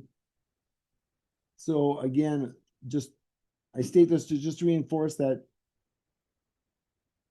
there are the tools available to councils present and in the future to be able to manage these things when environments change, when the world changes coming down the road, and we need to deal with what we're dealing with right now. So I appreciate the information from Mr. King, appreciate the information from Mr. Armstrong. Excuse me. I wonder if there's any other comments, questions? Councilor Routley? Thank you, Mayor. At this time, I'd be happy to move the recommendation that council authorize the issuance of the development variance permit, subject to the entering into the agreement for DCC front end agreement. Got a mover looking for a seconder? I'll second that. Is that Councilor Hamburg? Yes. Any further discussion on the motion that's on the floor? Seeing here none, all those in favor? Opposed? Councilor Cooper opposed, and will be noted so in the minutes. Thank you, Mr. King. Thank you, Mr. Armstrong. Okay. The next item is a staff report from Mr. Armstrong again with regards to 1401 La Fontaine Road. Mr. Armstrong? Yes, thank you, Mayor Azust. Now, this project is also 6 stories, has a few variants associated with it, but I think having these two projects across from each other provide a bit of a gateway into the community And that's actually what the CD1 zone, which is on either side of Golden Donald Upper around the traffic circle, was originally titled. There's that, and this is a project site plan that was put together with a hotel, a restaurant, potentially a gas station, and a future building pad, and thoughtfully designed and put together. Now there are a few variances beyond just the extra 2 stories of height proposed. There's not including landscaped islands in the parking lot, which would be every 8 stalls having a tree island. Staff intend to still work a bit on getting a bit more trees in the parking lot, but they're using some of their landscaping for storm retention. So we'll see where that shakes out if these variances are granted as more a bit more design effort goes into it.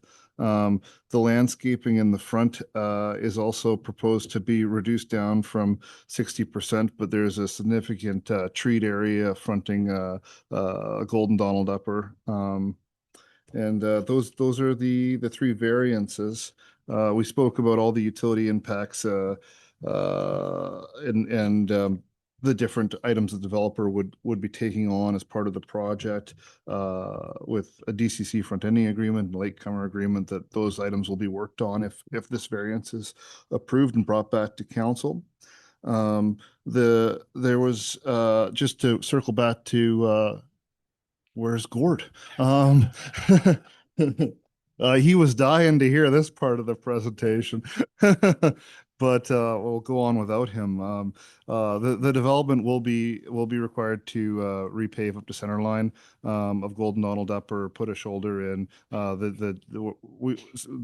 would be looking at keeping a ditch structure, and then there'd be a 2-meter sidewalk put fronting the development on both streets. Then there would also be a crosswalk and a connection formalized over to the south side of the highway yard in front of Bannister Recreation, the former visitor center site, and then ultimately connect to the overpass and our trail network. So those are the improvements to Golden Donald Upper. In early parts of this project, we did discuss kind of completing a first leg of a multi-use path to Pine Drive, but then there was other infrastructure components that took our focus away.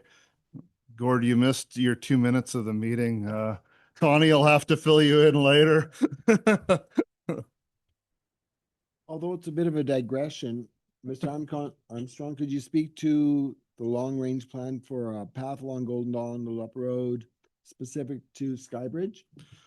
Yeah, thank you, Ron, and pardon me. Small town. It's nice to enjoy knowing those in the gallery here today a bit. But yeah, so I spoke broadly to the development frontage, Gord, while you were out.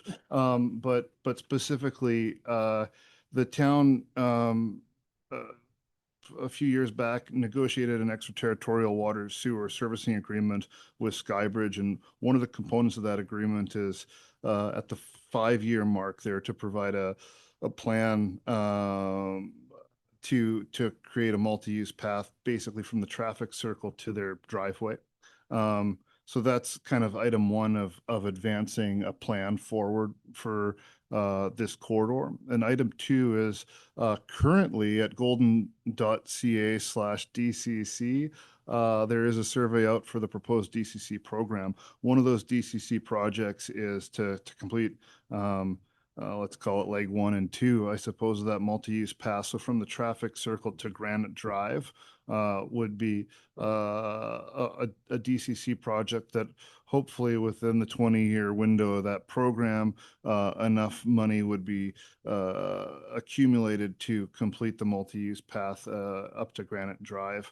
That would be 2.7 meters, 9 feet wide path for bikes both ways and pedestrians and the like to add to transportation into the Canyon Ridge neighborhood and Lower Pine Drive. Thank you very much, Mr. Armstrong, for that information. Council, any other questions of clarification prior to getting the resolution on the floor? What's the wishes of council?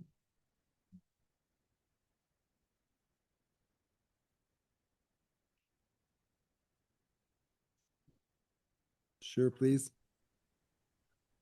My family owns property right directly behind this project, and I'm just wondering why it was necessary to have an increase in height. Like, I mean, it's a really large hotel at the onset, and it appears to override the town's vision. There's no other 6-story proposed projects anywhere else in town. I just wonder why it's a necessary thing to be opening up. And I understand the developer is front-ending some stuff, but that to me is to their own best interest as well.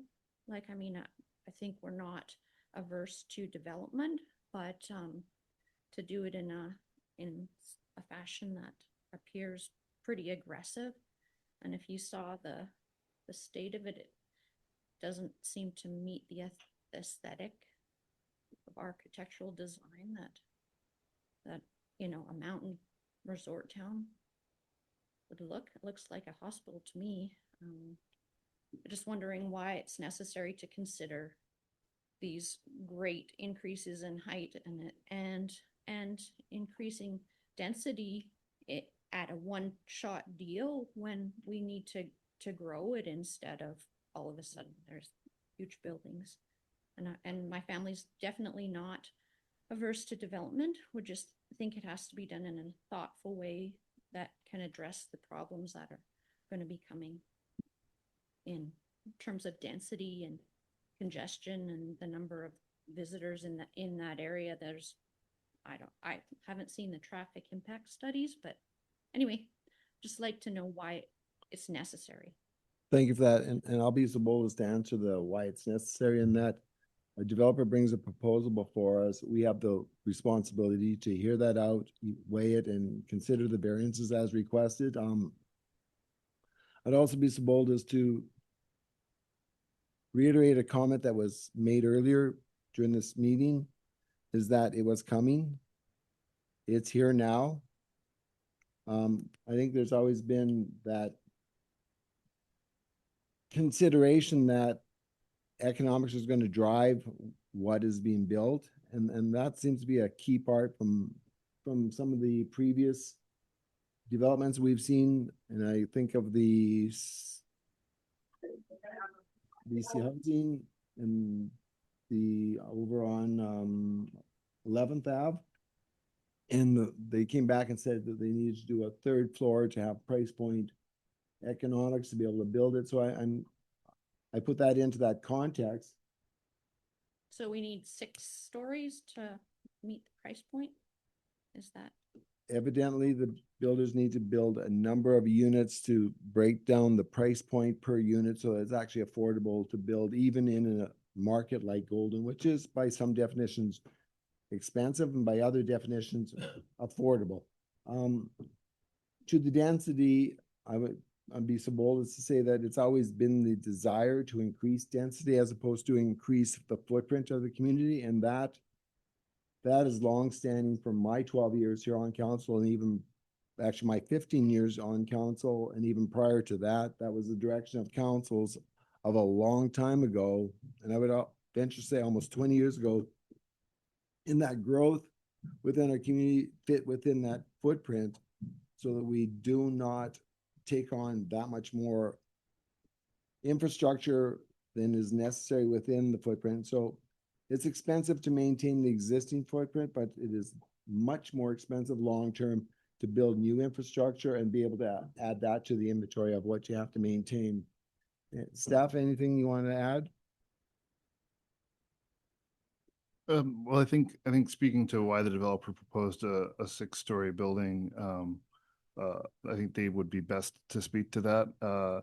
I can say from they have a similar or another 6-story project in Revelstoke. So there is a bit of a track record here as far as building materials go. Just up on the screen there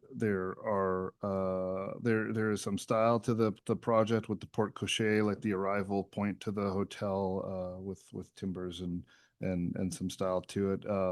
We have worked with the developer to refine their initial architectural proposal to a degree. But yeah, I guess just to circle back to the outline of this proposal in front of council is there were also a number of letters appended to this report. Some of them were associated with both projects, and some were just with this one, including a letter from Andrea Weisenborn and her family. Thank you for that, Mr. Armstrong. I will state your response is much more politically responsible than probably mine was. But my comments are from my understanding of the development environment and we're seeing that from many developers across each and every project within our community and hearing about it in other communities. These are just some of the realities of development at this point in time. So any follow-up? I guess maybe are these developers going to be paying the new DCC rates that we saw the presentation yesterday? Mr. Armstrong, are you able to speak that as far as in-stream and? Yeah, so these two projects have in-stream protection by the nature of their applications that are before council or this particular application that's before council. And then once the new DCC bylaw, if it's adopted by legislation, there's 1 year protection from those higher DCC rates that were that are being surveyed and presented to the development community as of yesterday. And they will be paid back the amount that they're upfronting with interest, or just paid back? Mr. Armstrong? Front ending. So the way a DCC front ending agreement works is a portion of the water DCC that the town would collect could be paid back to the developer for a portion of time, let's say 10 to 20 years. The particular aspects of that agreement would be sorted out if this variance is agreed to and brought back to council for consideration with the developer. But there are some nuances to how much. Basically, the town doesn't want to just transfer its entire DCC reserve over time for water to a particular project. So there's other proposed DCC water projects in the DCC program. So some of those aspects will have to be worked out, brought back to council for their due consideration before executing that DCC front ending agreement. And to the question of interest, interest wouldn't be included in that agreement. The latecomer agreement is a bit of a different calculation. The section in the Local Government Act talks about excess service. So there's a engineering calculations that would happen for basically what the development needs versus what other development would need, and then fees would be figured out, and a portion of that cost would be remitted back to the developer. And the maximum length of time for a latecomer agreement is 15 years. And there would be interest on that one. Thank you for that, Mr. Armstrong. Anything else, Ms. Weisenborn? Nope. Thank you. Councillor Quio? I'd like to move option 1, approve this issuance of DBP. And that's approving the recommendation that's on the screen there. Yeah. Second is Councillor Routley. Any further discussion, council? Seeing, hearing none, all those in favor of the motion? Opposed? Carried unanimously. We'll move on to item 11CC, which is 1122 10th Ave South. Just gotta switch over here. I'm assuming that's Mr. Armstrong again. Yeah, thank you, Mayor Azust. So this is a much smaller project. The proposal is to the reason why we're pursuing or worked with the applicant to put forward a rezoning application is the parking requirements are quite a bit different in the C5 transitional commercial zone versus the C2 zone. And the neighboring property is C2 to the north. So, and in essence, what the developer is seeking to do is to rebuild the front of house for 1122, redo the seating area, and add one dwelling unit. And the easiest way to achieve that is to pursue a rezoning application, and that is the proposal in a nutshell. And there's a big council agenda. So barring anything else, if there's any specific questions, just jumping to the utility aspects briefly, is this would the dwelling unit would pay into the 12th Street lift station and pumps. And yes, this pipe is tributary to one this project is tributary to one overcapacity pipe, but it's basically a re project plus one dwelling unit. So the way we're seeing it is we're still letting, say, a carriage house or a single family project be built, and we're looking at it through that lens. So there's also a floodplain exemption, and the report is attached. The proposal is it will be above the crown of the road. And it will not have a basement, but it won't be 3 feet above the crown of the road as required by the bylaw, and which is also supported for basically accessibility to the restaurant to continue and be improved. Thank you, Mr. Armstrong. Council, any questions of clarification prior to getting a resolution on the floor? Seeing none, what's the wishes of council? We have a recommendation there before us. Councilor Routley. Thank you, Mayor. Happy to move option 1. Council considers the report for information and direct staff to proceed with public notification. Thank you for that. I'm looking for a seconder. Councilor Manuel seconding it. Yeah, I'm just watching the screen go in and out. Councilor Hambrick, Councilor Dale, did you have comments relative to the resolution? Or are you just trying to move? I was just looking to second the motion. My apologies. Yeah, same here. Okay. So we've got a motion on the floor, duly seconded. Any further discussion, council? Seeing none, all those in favor? Opposed? Carried unanimously. So we move on from the Mr. Armstrong. We moved from the Mr. Cochran show to the Mr. Armstrong show, and now we're going to go to the Mr. Wilkie show. No? Oh. Fire services.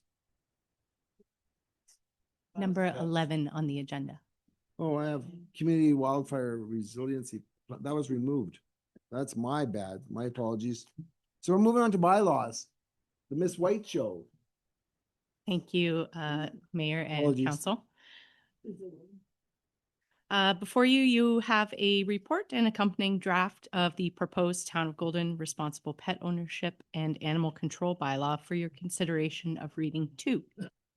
As Council's aware, the Corporate Services Department undertook a comprehensive review of the bylaw that we currently have in place, 1157/2005, back in 2023. Our goal through the process is to have an updated bylaw that's evidence-based and balanced in response to an evolving community, a growing number of complaints related to animals, observations we've made on bylaw patrols, and limitations within the current animal control bylaw. Based on feedback that we've received from community members and direction received from Council at both the November 18th and December 16th, 2025 regular open Council meetings, staff are proposing the following revisions to the draft bylaw. We are proposing a revision to section 15.2 animal limits based on council direction to include cats under the age of 4 months as excluded from the limits specified in section 15.1 of the bylaw. We are proposing 3 revisions to the backyard hens section. That's section 7, provisions C, G, and H that outline minimum space requirements for enclosures rather than maximums. And this is in keeping with BCSPCA best practices. We're also proposing a maximum size requirement for coops rather than a minimum size requirement to accommodate feedback that we've received. If people want to make the coops smaller, they would be free to do so. We've also proposed a change to the serious injury definition, just more of a clerical cleanup to include seriously injure and seriously injured in the case that we want to be consistent with the other provisions in the bylaw that are related to this definition. And lastly, based on council direction, we investigated the prohibited animals definition and the list and the idea of a positive list of animals that are allowable in the community. So in doing that research and in reviewing other model bylaws and based on animal bylaw recommendations from the Local Government Compliance and Enforcement Association, which is sort of the association that oversees bylaw enforcement within BC, we found that it was actually more common that municipalities chose to omit both a prohibited animals list and an allowable animals list, given the complexities of trying to list what's allowed, what's not allowed. And there didn't seem to be any standard across the board. So most of the munis that we looked at instead relied on provincial legislation, namely the BC Wildlife Act, to provide guidance on controlled alien species, prohibited animals, and wildfire regulation in the province. So based on that, what we are proposing, which is reflected in the bylaw revisions, is a revision to the animal definition to include an exclusion for wildlife, exotic animals, and controlled alien species as defined under the BC Wildlife Act. We're proposing a revision to the term wildlife, to the definition of wildlife, to include a statement that says animals whose ownership in captivity violates provincial or federal Canadian statutes. And we are proposing the removal of the prohibited animals definition, Section 18 and Section C, Schedule C of the draft bylaw. As an aside, if council decides to move forward with the direction we've proposed today, we will remove the prohibited animals section and edit the bylaw section numbers. So Section 19 will become Section 18, et cetera, and so on. And they'll be reflected in any edits to the bylaw prior to bringing it, or when we bring it for reading 3. Staff are at this point recommending second reading with the proposed edits that are before you. This is council's last opportunity to make any suggested revisions prior and or further direction provided, prior to considering third reading. So at this point, I'd welcome any questions or comments or direction you may have. So council, prior to getting second reading on the floor, any question of clarification? Councilor Cooper? I've learned a lot about chickens in the last little while. As have I. And I'm requesting 7.6, a person is prohibited from selling eggs, manure, or meat from a backyard hen without a town issued business license. I find this one a bit problematic, but there's only 6 chickens.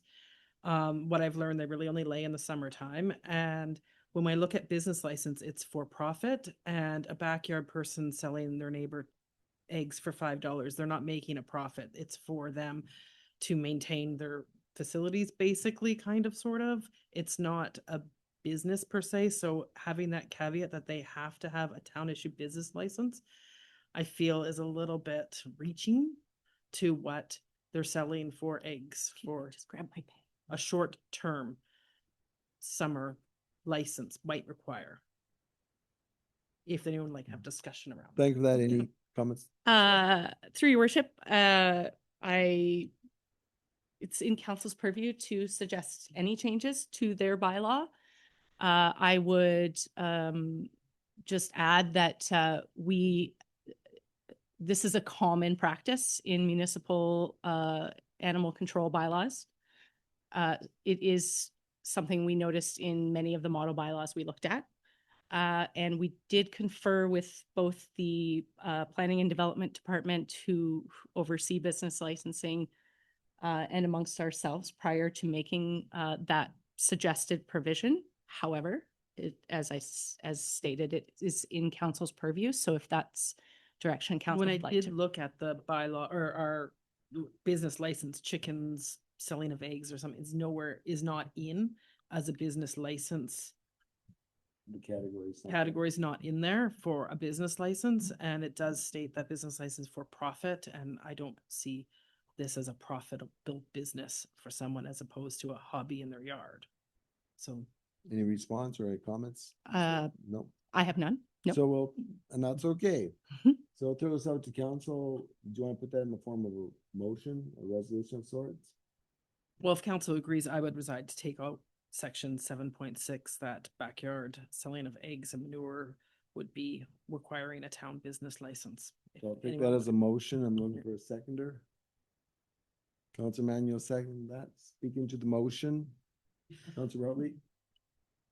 Thank you, Mayor. I wouldn't necessarily, I think I would vote against the provision. I think if for clarity, because that sounds, it's a lot of double negatives there. I wouldn't support the motion currently. It's one thing to be neighborly and maybe drop some eggs off, and a few weeks later they even you out with a case of bubbly beverages or whatever. It's another to be engaged in what is essentially commerce. And so if you have your chickens specifically to sell eggs, then you're engaging in a business, rather than say having the eggs for your family. And so rather than playing with the trains around this specific business license and trying to build out a little caveat, I'd say just if you have chickens, be a good neighbor, and if you have an excess, share the wealth. They're expensive at times, and then await further response from your neighbors. Thank you. Any other speakers to the motion? Councilor Cooper. I would just say that most people that have 6 chickens are not in the business of selling them. They are for their family, but sometimes there is access. There also is outside of the town of Golden that has lots of chickens that bring their eggs into town and sell as business in gas stations and other areas. So they are not being required to get a business license to sell their eggs in town because they are not privy to this. So I feel that it is a divide between who is selling and profiting for eggs. Someone outside of town that has lots of chickens, but they're bringing them in town. So clarification. I'll go, before I go to the rest of the council, I'll go to Ms. Ville. Just to provide some clarity, those people should be getting a business license if they are selling their products within town. It's the same as the farmer's market. Even if you're just selling small items at the farmer's market, there is a process for having a business license and taking part in the farmer's market. So I would suggest that those folks should likely be getting a license. The Director of Planning and Development Services may have some extra notes on the home-based business model or our farmers market business model as well. So yes, Mr. Armstrong, supplemental. Yeah, thank you. I guess background on the definition in business license bylaws are generally very broad to capture a number of for-profit enterprises, but there's a bit of an administrative line that gets cut. Like, if there's a lemonade stand, we're not out there asking them to apply for a license or a garage sale. But if something becomes more regular, that's a bit of a different story. When it comes to out of town, selling at a gas station, it's really the gas station making the sale. And just like, whoever's supplying that gas station with their fuel doesn't have a business license in town or stocking the candy bars necessarily. We're not going after those out of town folks to make sure that they have a town of Golden business license. So now to bring this back to chickens and the math of how many eggs are produced in a season, I can't speak to that off the cuff, but I think, is that closer to a garage sale or an ice cream stand or a real business? And I guess I can leave it at that for now. Thank you. Councilor Guil. Yeah, I'm gonna have to go against you on this one. I believe that if you're selling eggs or whatever you're selling, you need a business license. It's a slippery slope when we start picking which commodity that we can license. So no, I would not be voting in favor of this motion. Thank you, Councillor Manuel. I don't know if Ms. White? if there's a response. I just wanted to add also supplemental information that, the intent of the provision is not to be prohibitive to the type of thing that you're describing here, Councillor Cooper. The intent of the provision really is to, and really of the whole idea of backyard urban hens is, to allow for people in the community to, have a very small amount of chickens as pets and, have their own fresh eggs and whatnot. It's not really intended to be sort of punitive measures on people that would choose to do that. But the provision also includes, manure and the like, because those would be sort of starting to getting into the realm of farming type practices, and that's provincially regulated, and we wouldn't want to wade into that type of thing in a municipal bylaw, obviously. So I just supplementally wanted to provide extra context for you. Thank you. Councillor Manuel, then I have, no, just Councillor Manuel. My concern at this point is 5 or 6 5 or 6 eggs. I mean, at some point we have to draw the line because, our staff got other things to do than chase someone down and see how many eggs did you sell? I don't know. I mean, it's got to be realistic and practical, and I'm not sure what is here. And I don't know much about people selling eggs. No one comes to my door. So, but it's got to be realistic and practical because our staff are busy. And if we create laws that are just not realistic or they can't be enforced, I don't know if there's a good point to it. Thank you for that. Speaking against motion for all the reasons that have been voiced here, I'll just leave it at that. If there's any other speakers, if not, I'll call actually, before we go on with this one, I had one divergence in that through the process, I understand that there was 840 responses to the survey. Was it actually a survey? Yes. 840 responses to the survey and plus 1 public hearing. No public. Or was there a public session? No. No, okay, so the 840 responses to the survey. I went back to the 2008 OCP, and there's 150 responses to the survey. Although that did have a public hearing, I just bring that up because for me, it caused me to giggle in my belly a little bit. You know what's important to people. So with that, I'll call the question. All those in favor of the motion? Opposed? Councillor Cooper and Councillor Manuel in favor. The rest of council opposed. Councillor Darrell was also in favor. My apologies. I'm also in favor.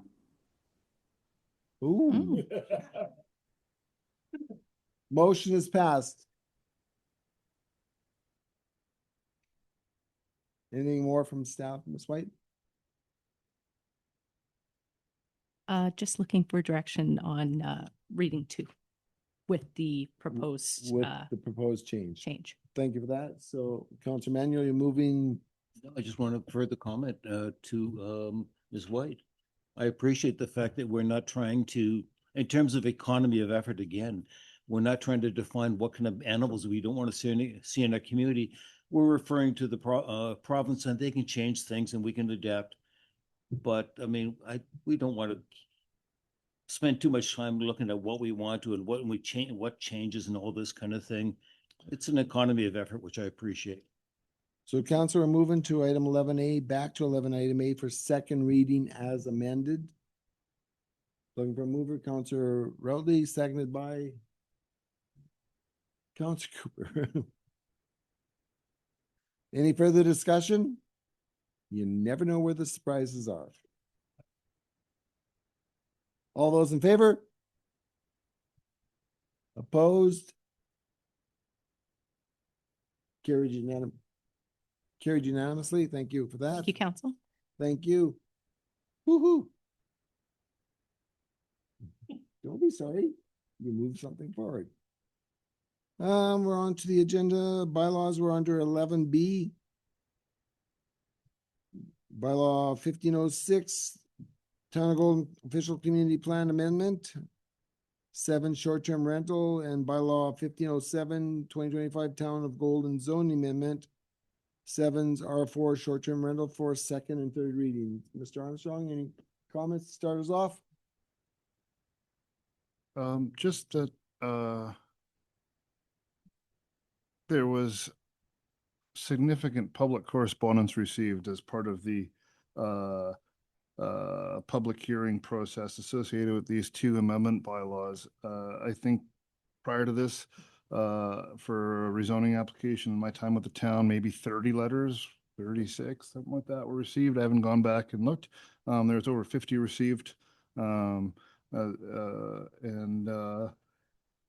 They were part of the public hearing report that council accepted earlier in this agenda package and has had time to review. Attached to that agenda package were a few of the letters that were received after the council agenda was published, and up to the close of the hearing. Those are also included in that report.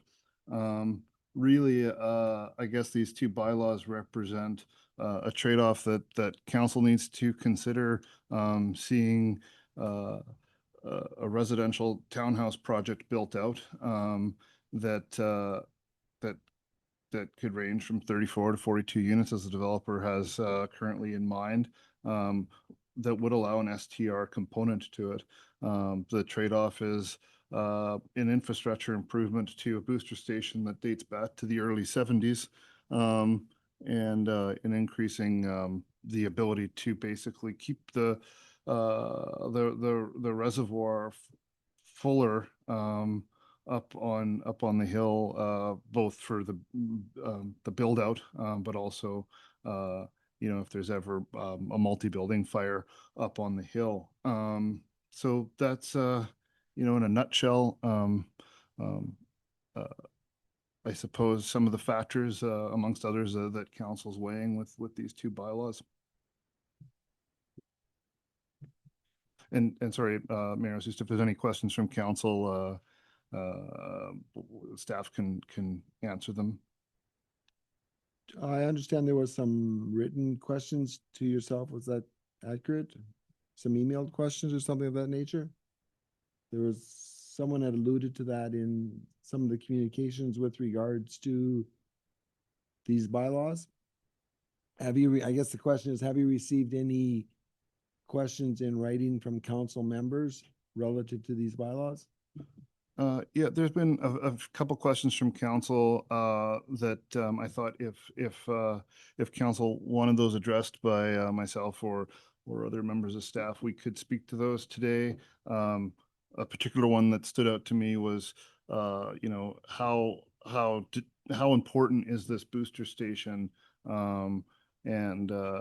We've had some conversations at a staff level, myself, the Director of Public Works, and Acting Fire Chief, and the Fire Prevention Officer. And, in short, we're in pretty good shape for 1 house fire or a 2 house fire scenario, but anything larger than that, for example, a townhouse development or even a few houses or an interface situation, having better, faster, bigger pumps and a renewed facility with a backup generator is obviously desirable.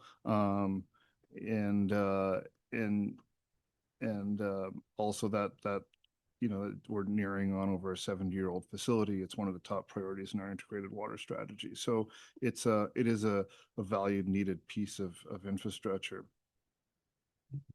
Thank you. Was there supplemental questions or not? No. That was the one question. Okay, thank you. Council, any comments, questions, queries for Mr. Armstrong? Councilor Cooper? Was this project included in the DCCs originally? Is it because it was slated before that it was 5 to 10 years?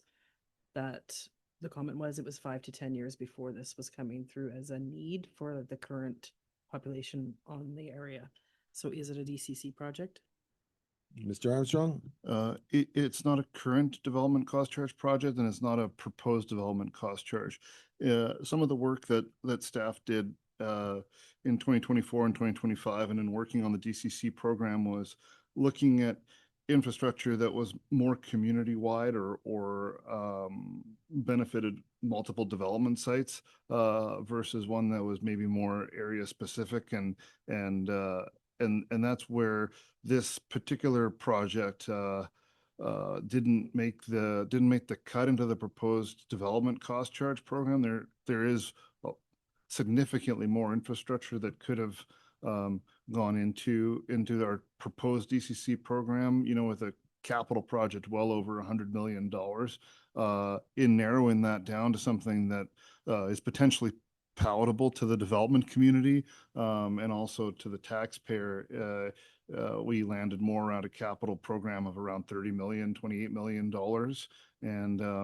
And it doesn't mean that it's not needed for development and needed for eventual asset renewal. And you're absolutely right, Councillor Cooper, that it is something that would be seen to be looked at in the coming couple years or looked at for renewal in a 5-year scenario. But it's significant money. Earlier on in the council agenda, we were looking at well 7 at well over 3 million, no pun intended. But this is another expensive well, and here there's an opportunity for development to pay for it. Thank you for that. Follow up. Follow-up, like is in the well, can I ask Mr. Cochran would generator pump be available to go up to the station if required? The same as the well 7 question. Mr. Cochran? Through your worship, it'd be a similar situation to the EOC, where the EOC has a plug-in and a transfer switch for a portable genset. We don't have that infrastructure at the moment at the booster station, but it's something that could be incorporated. Thank you. I'll just add, if I may, permanent gensets are always going to be better than portable gensets. We've got one portable genset that's got a lot of priorities tied to it. And if we have fixed generators, we know that they're there. We know that they'll run. There's no transport required. And there's no information. difficult decisions on where you send that. Where it goes, yes. Thank you. Any other comments, questions at this point in time? So, Mr. Armstrong, are you able to speak to the process? If in fact this gets second and third reading, what's the process? If this does not get second and third reading, what's the process? Or the next steps, I guess? Sure, Mayor Ozust. The next step following this, as alluded to in the staff report, would be the town and the developer would work on a development agreement, the terms of which would come back to council on when the station would be built, the security that would be put into place, some of the other items that the developer spoke to, such as some traffic calming measures on Spruce, and the like. Those would be just itemized, buttoned up, brought forward to council prior to the adoption, and so council knew exactly the final specifics. But basically, if the development goes forward, we need that booster station. So we would ensure that those items, as a condition of the rezoning, are put into place. Thank you for that. Council, any comments, questions? Councilor Rutley? Thank you, Mayor. I guess just while the infrastructure piece, you know, certainly nice to consider. You know, I guess part of the feedback or concern that we had heard from the community was around the whether or not that capital upgrade or the really it's operating because it's a replacement, whether that cost would be borne wholly by the developer if they were to proceed with any project anyways. And I guess for the benefit of council and the public, I guess to staff, you know, if let's say developer just puts things on ice and says, you know, you guys need to you know, maybe they decide to go back to the drawing boards or whatever.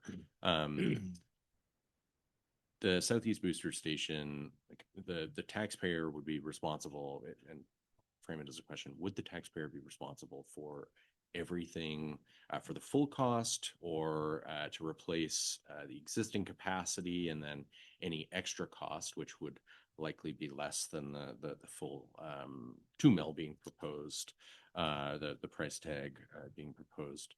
Would that then just be recoverable from any future development, whether it's some general density or a subdivision or bigger development on Selkirk Hill? You know, is it the taxpayer that's going to be footing the full or majority of that bill moving forward? Mr. Armstrong, are you able to respond? So similar to how we set up the 12th Street pipes and connection fees, I suppose something like that could be looked at for a booster station improvement. However, the town's already looked at, well, the town's already committed to front ending that, and spoken of front ending the Pine Drive alternate alignment, and there are fiscal constraints. So I guess that's my first point. The second point would be when the town would look at doing this, and speaking with the Director of Public Works, possibly in 2 years we would do a detailed condition assessment to know exactly what the station looks like and what it would take to do a detailed design to rebuild it, and then that would sort of lay out the medium-term process for what the town would do with that station. So it could be significant. It could be significant time before you know, the town actually prioritizes that and is able to tackle it. Now, if this bylaw does get denied, there's in order for any development to happen further up on Selkirk Hill, like the Sevens or another subdivision, that booster station does need to be addressed by development. Any follow-up, Councilor Utley? No, thank you. Just a follow-up on a comment that you made now, Council. Mr. Armstrong, you noted fiscal constraints. One of those fiscal constraints, maybe through to Ms. Brown, be our borrowing capacity. What is our borrowing capacity at this point in time? Thank you for the question. I don't actually know it off the top of my head, but I could get back to you before the next council meeting. Ballpark? Sorry, put you on the spot. I'm very sorry. Much safer answer than giving poor information. Okay. Councilor Manuel. I'm not a huge fan of short-term rentals, and we have lots already. But in this situation, there's a couple things that I'm considering. One, we've heard already this afternoon that infrastructure costs a bloody lot of money, and it's not going to go down. And one thing I wasn't expecting, again, our ladder truck's going to be aged out in 2028. I don't even want to know what that's going to cost. So developer contributing to infrastructure, that's important dollars for us, because I mean, it's not like someone's told me essentially it's a bribe. No, it's necessary money. Well, it's money we can take advantage of, and we don't have an unlimited income. That's taxes, and no one wants to pay an unlimited amount of taxes. So there's that.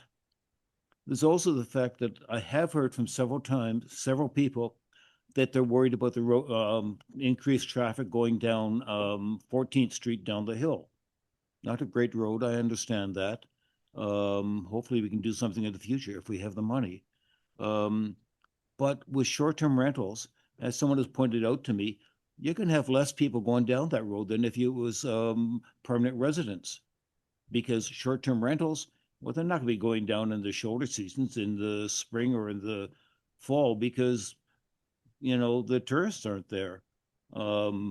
So those are things, the kind of things I'm thinking about. Where we go with this, I'm not sure at this point. I'm still listening. Thank you. Thank you. Anything, Councillor Hambrick? Yes, thanks, your worship.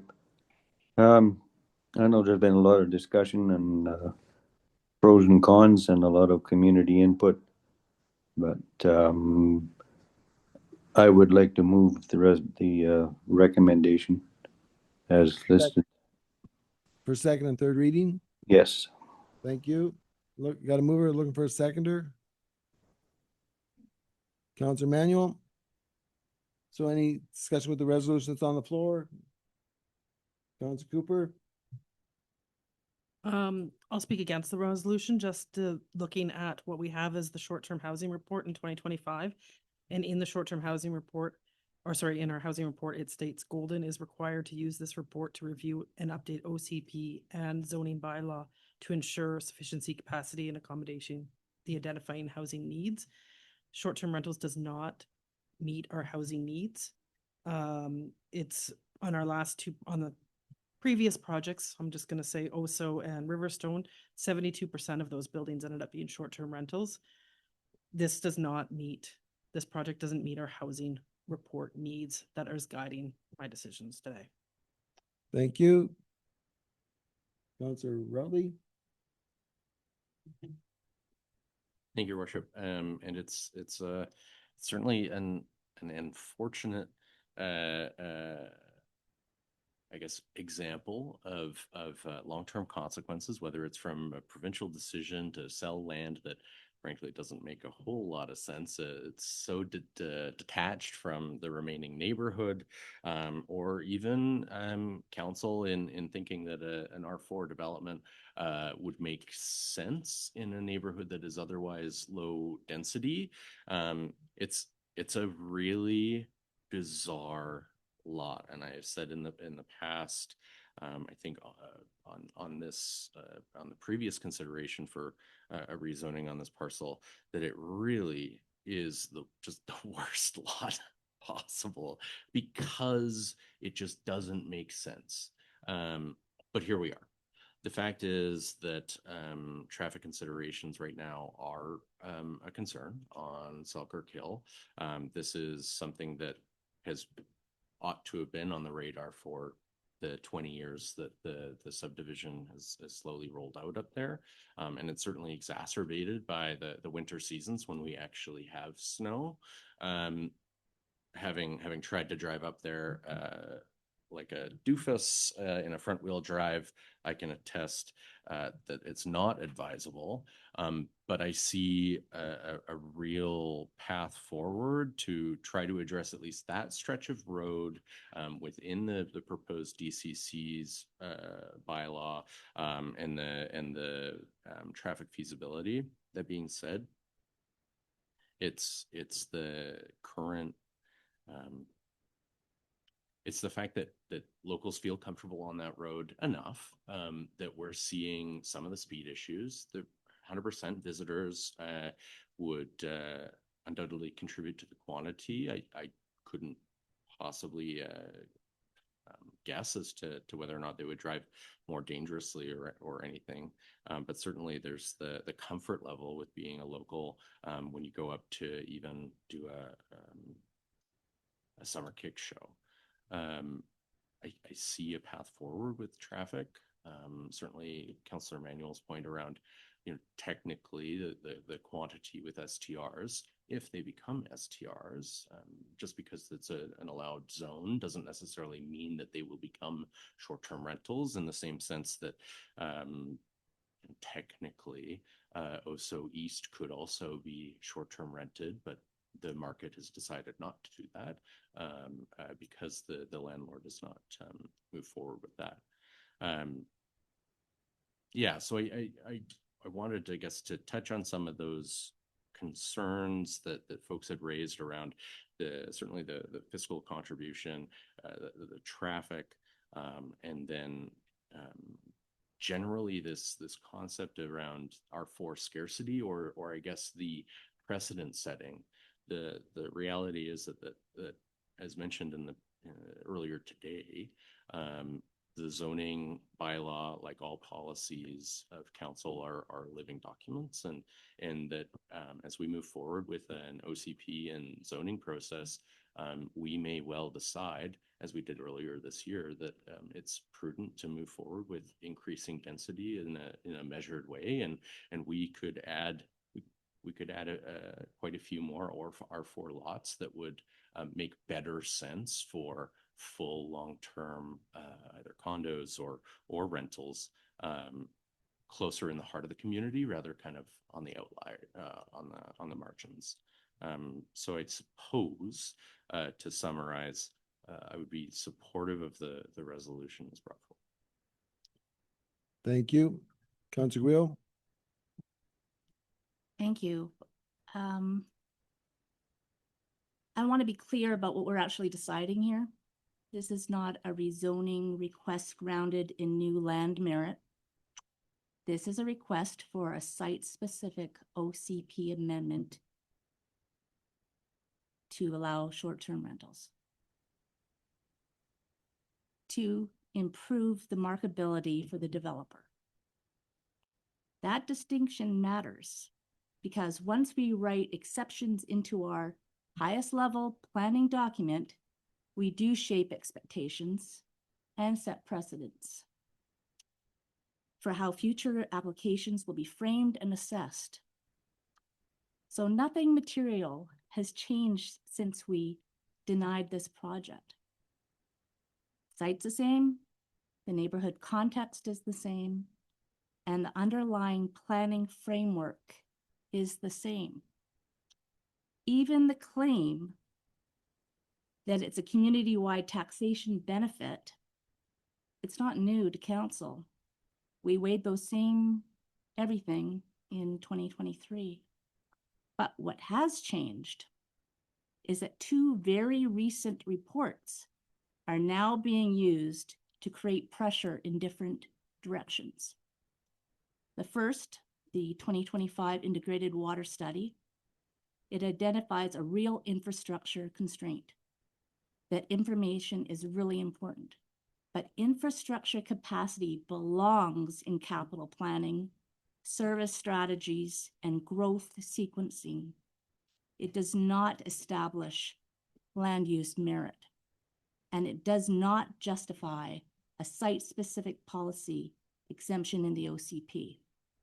The second, the 2025 Housing Needs Report, which council is legislated to consider, not refer to, consider it in our decisions. It identifies a shortage of roughly 280 homes now. It also states clearly that diverting new multi-family units to short-term rentals worsens that shortage. Council has already recognized this risk in a comparable rezoning decision where the applicant voluntarily amended their proposal to remove allowable short-term rentals once the housing impact was raised during debate. Council is now being asked to accept a $2 million infrastructure contribution as justification for an exemption that directly conflicts with the adopted housing direction. From a governance perspective, that's a problem. Infrastructure contributions matter, but they do not create land use merit. They should come after merit is established, not operated as a lever to override policy. When outcomes appear to be secured through large project-specific contributions, we create the perception, whether intended to or not, that policy is negotiable. That erodes predictability for residents and for the development community, and it weakens trust in our planning framework. So the question before us is not whether policy can change. Policy can change when conditions and community-wide direction change. The question is whether the change is driven driven by evidence and planning rationale or by an individual application under markability pressure. If council is prepared to approve an exception that conflicts with the housing needs report, then council must be able to clearly explain the planning rationale for doing so based on land use merit, not convenience, pressure, or compensation. For those reasons, I do not support this proposal for the associated OCP amendment as it's currently formed. Thank you. Any other speakers? Okay, then I will speak. I'm speaking in favor of a second and third reading. And this has been a tough one for all of council, absolutely. And I think it was Mr. Armstrong used the word earlier, trade-offs. That's kind of the reality. There's comments about the documents creating pressure. The documents didn't create the pressure. The pressure's there. It identified in detail what those pressures are. I go back to an earlier statement I made that council sets policy direction in determining how best to provide broad benefit to the community with limited resources. And that's a challenge on an ongoing basis. We can fix everything if we tax the heck out of everybody, but that's not the desire. I think about the OCP, and back in 2020, short-term rentals were a fairly new concept at the time. And at that time, council of the day determined that we had a need to modify the OCP to manage that phenomena. And that's how OCPs evolve and change, and it's great that the province set 5 years. And when I think back to 2008 and the concept of that C6 zone up there, and actually someone could put forward a proposal to remove all of those mobile home park and turn that into resort residential. And I think to myself, well, maybe that was the direction our community wanted to go back in 2008. That definitely, from everything I've heard from anybody today, that is not the direction. That would not be palatable to our community. So there is the ability through council to be able to change some of those directions that were set in the past. Couple of the notes, the issues, the fiscal contribution, we've heard that that's part of the business model, and that is not an anomaly. And as to use Councilor Manuel's comments that he heard from somebody else, it is not a bribe. Traffic, noise, those are all real issues, and this will be a contributor in some way to those. In some of the notes I went through, and I've got lots of notes, my God. There's been statements that we have too many short-term rentals. Well, you could say that, but someone might say we have too many restaurants. Council is not in the business of managing those types of businesses. I think the market will take care of itself with regards to restaurants. The market will take care of itself with regards to STRs. If in fact there is a glut of STRs on the market, people will just get out of that business. It will no longer be a windfall business for them, and they will shift into some other product, whatever that may be. And hopefully that would be long-term rental or long-term usage. Excuse me.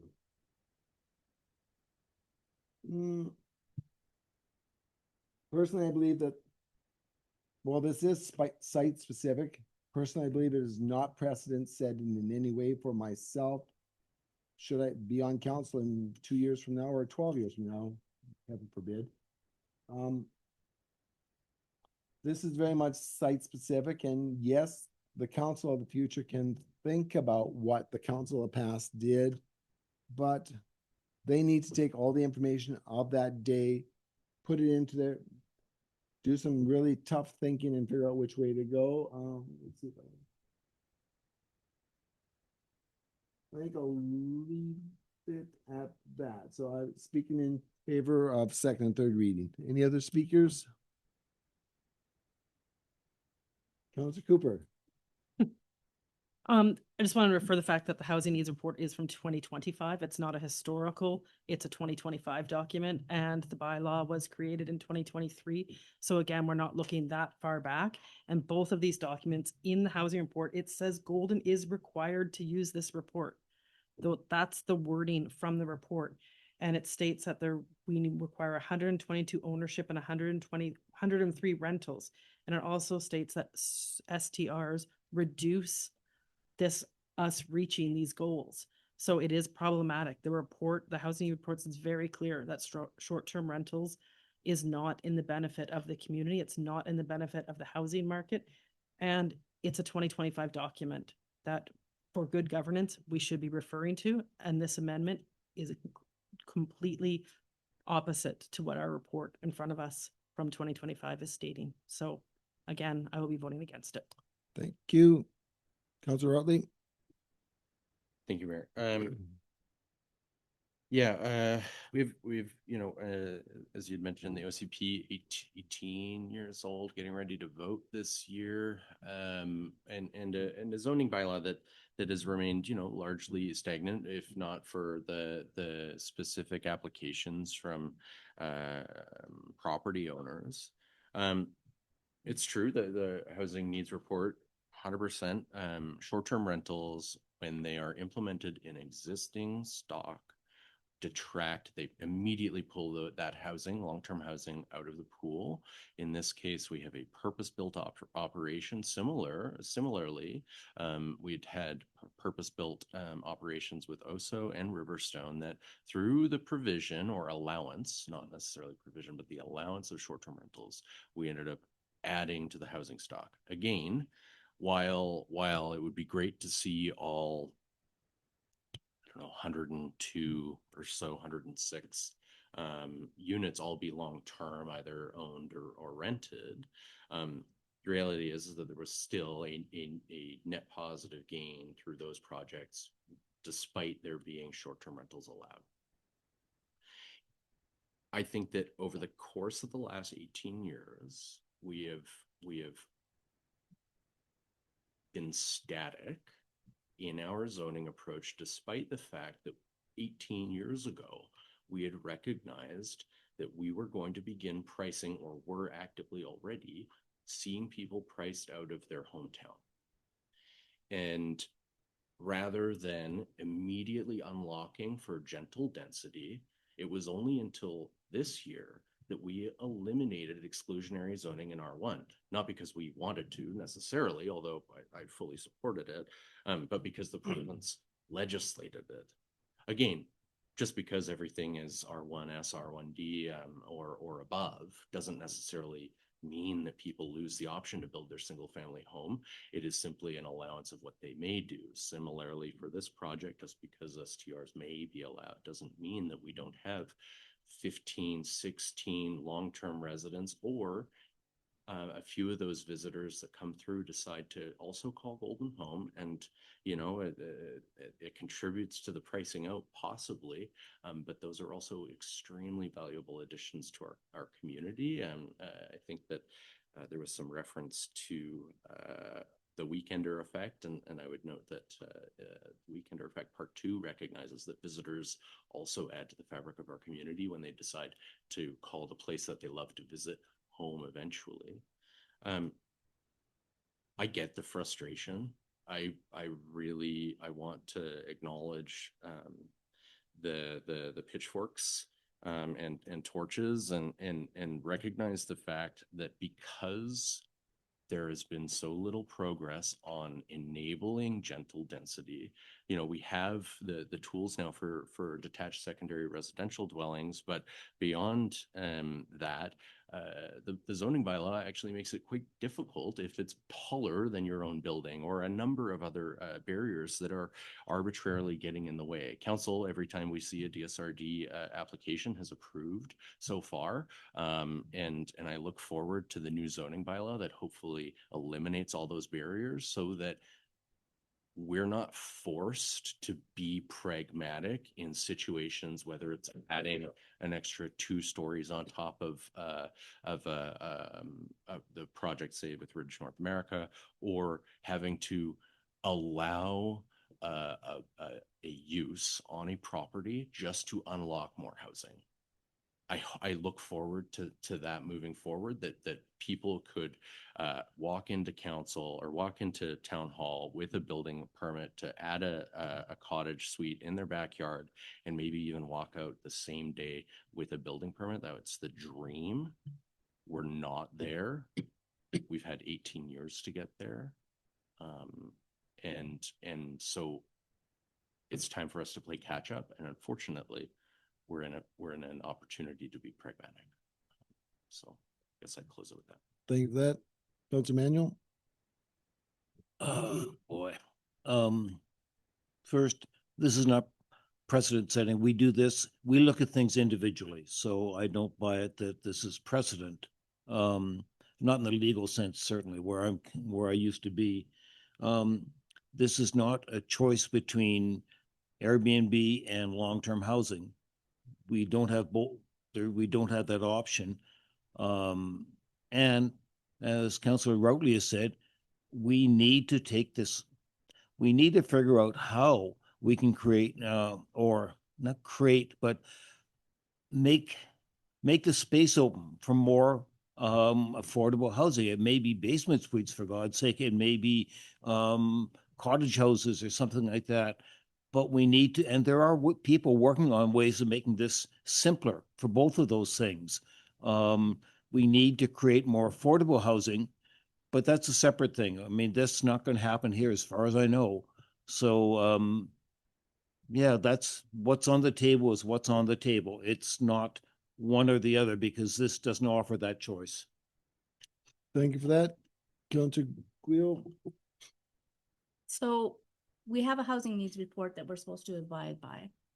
Well, not abide, to consult, consider. And what this has done is you go back to Canyon Ridge when that was put into the OCP, which is now precedent setting.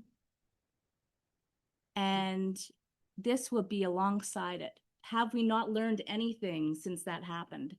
We should have learned, because now we have a housing needs report that says it black and white that short-term rentals is not good for the community for housing. Short-term rentals takes housing away from others. But we're not going to listen to that. We have the data, we have the reports. If not, then what are we going to do with these reports? Are we just going to pull them out when they work for another development and then put them away when they don't? I mean, we have to consider them, and we're not here. We're considering this piece of infrastructure, even though we denied this project before. We denied it, but I don't know what has changed. There's no planning merit to it now, other than we're getting a booster station. So that's not a planning merit. Councilor Cooper? In good governance, looking at the housing report, it states that 75 dwellings in Oso and Riverstone are short-term rentals. 72%, 75 dwellings are short-term rental. We have a lot of short-term rentals. That has 75 units, 72%.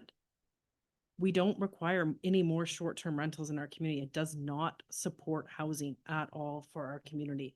And in governance and looking at these documents, I feel the only thing we can do is refer to the documents and vote for what is responsible for our housing needs and for our community. Thank you. Councilor Dill or Councilor Hamburg, anything to add? Nothing on my end. Not from me, Your Worship. Thank you. So I'll speak again then.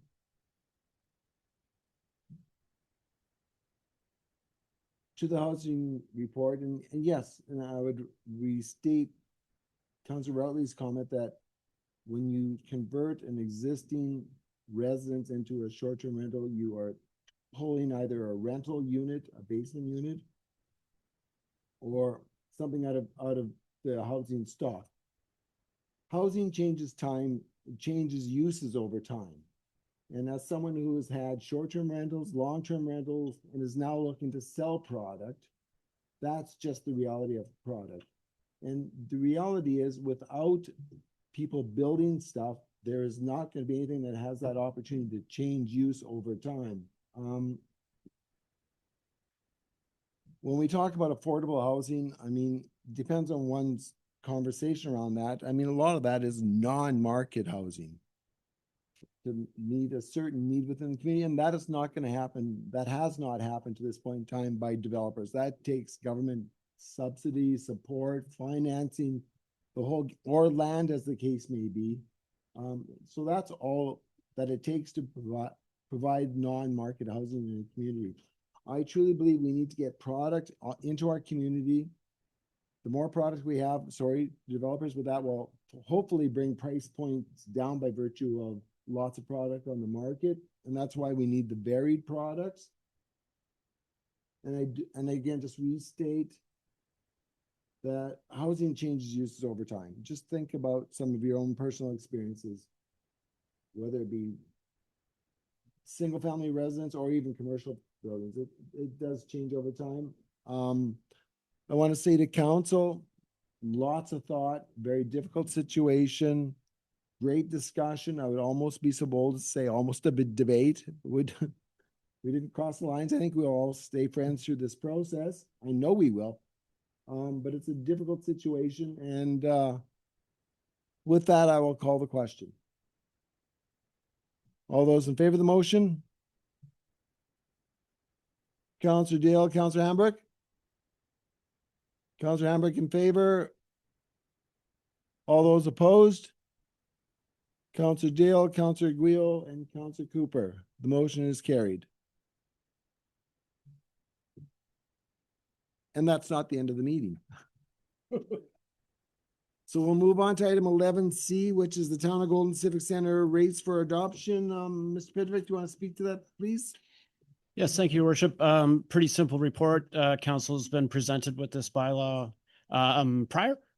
Basically, it's a 5% increase from the rates that were approved last year, and just looking for final adoption. Thank you for that. Council, any questions, queries before we get something on the floor? Looking for somebody to move. Councillor Rutley? Your Worship, happy to move for adoption. Looking for a seconder, Councillor Guile? Any discussion, debate? Thanks so much for the information and the work on this product. It's moving forward slowly but surely. All those in favor? Opposed? Carried unanimously. And under new business, we have the item of Mr. Wilkie coming forward. My apologies for getting you all excited earlier in the meeting.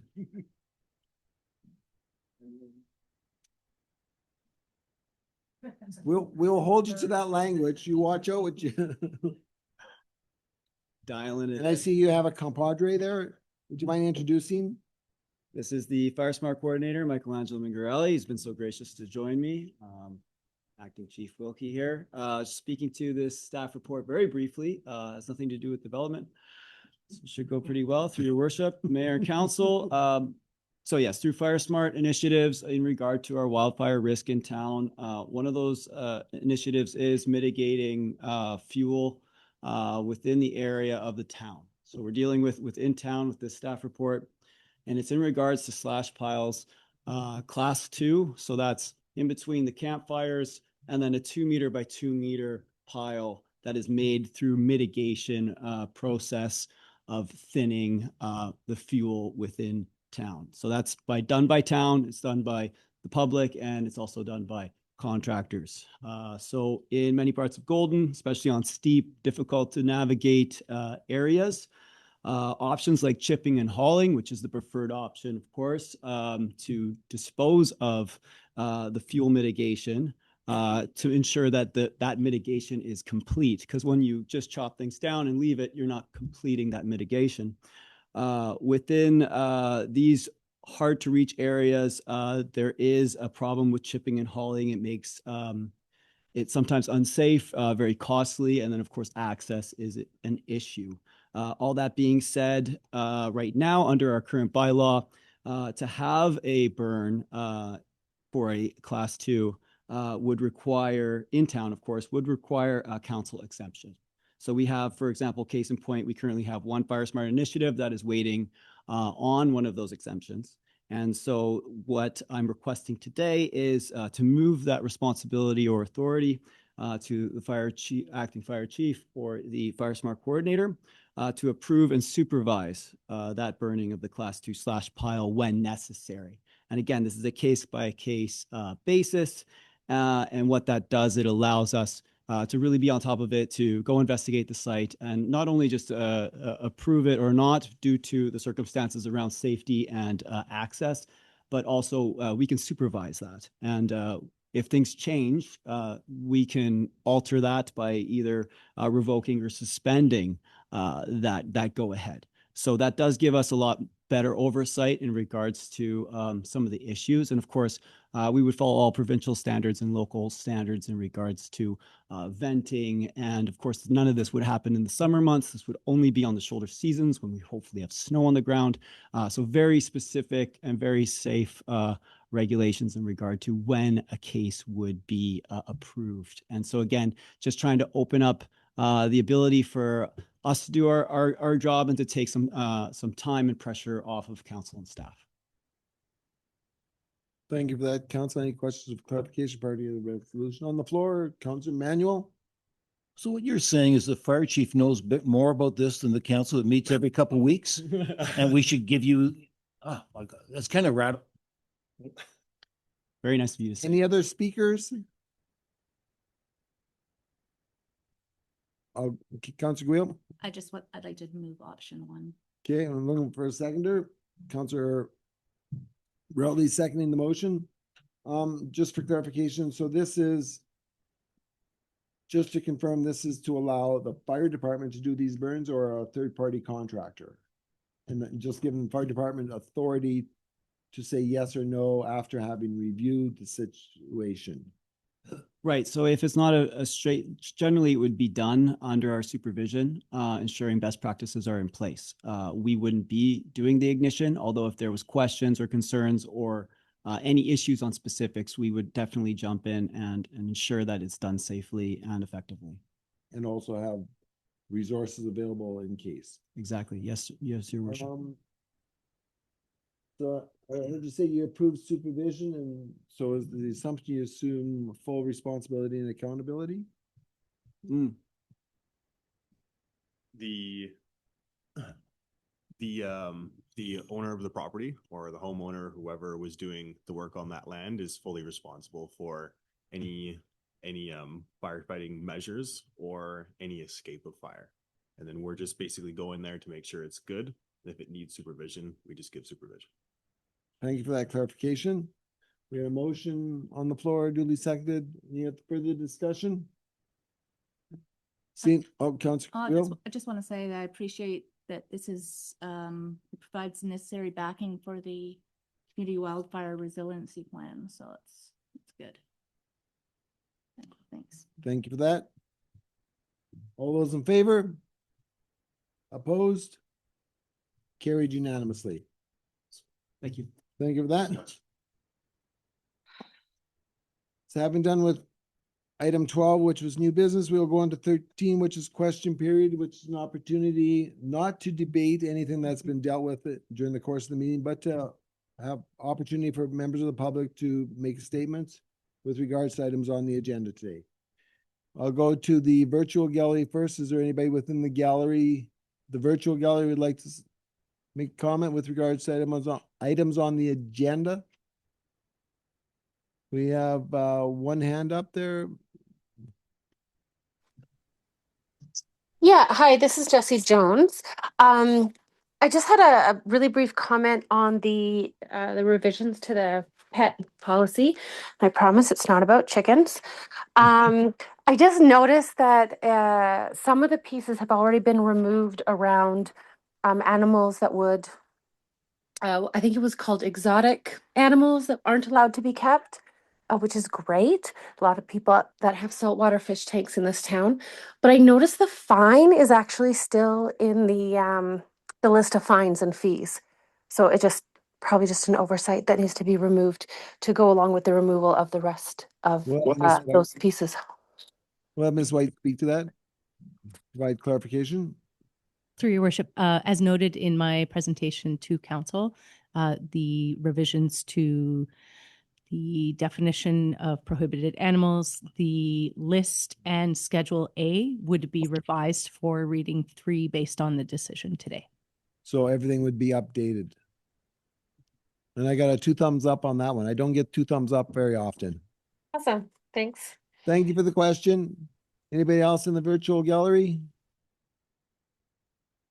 With that, we'll go to the, actually, maybe scroll down. Is there other folks? Okay. Go to the in-person gallery. Any comments with regards to items on the agenda today? Past Counselor Barlow. Glad to see. Actually, please step up to the mic. Sorry. Nobody else is one loud enough for me. Well, we got Gord up there. We got you up there now. So, no, I'm just really happy to see the 9AD from the Standing Committee on Finance to bring back a report on the options for funding remediation for the Old Town Works Yard, because if we're really honest about that, that is where our opportunity for affordable housing is going to come. And that one thing that I heard today that, you know, it's like new built, purpose built short-term rentals are a different commodity. We need to really, I mean, and I'm not necessarily, as you recall, a short-term rental fan, because you're taking it out of our community stock. But right now, when we're looking at housing, we need to get that town property remediated. So when we have an opportunity, we're ready to step forward and get at it, and we can get a couple hundred houses on the go then. Thank you for that. And that's in essence the rationale for council to be able to, or to ask staff to move this forward, because that is a one very large opportunity to be able to get non-market housing in there and to entice, because we don't build product, to entice developers. And in our instance, what we come to the table with is possibly is land and other opportunities. So everything we can to get more non-market housing into the community is appreciated. Did you say someone's going to give us free land? Okay, thank you sorry for that. Anybody else? With that, Councillor Routley? That's moving item 14. Motion to adjourn, Councillor Manuel seconding that. All those in favor of the motion? Opposed? Carried unanimously. I'd like to also express my admiration for your God you guys stuck it in.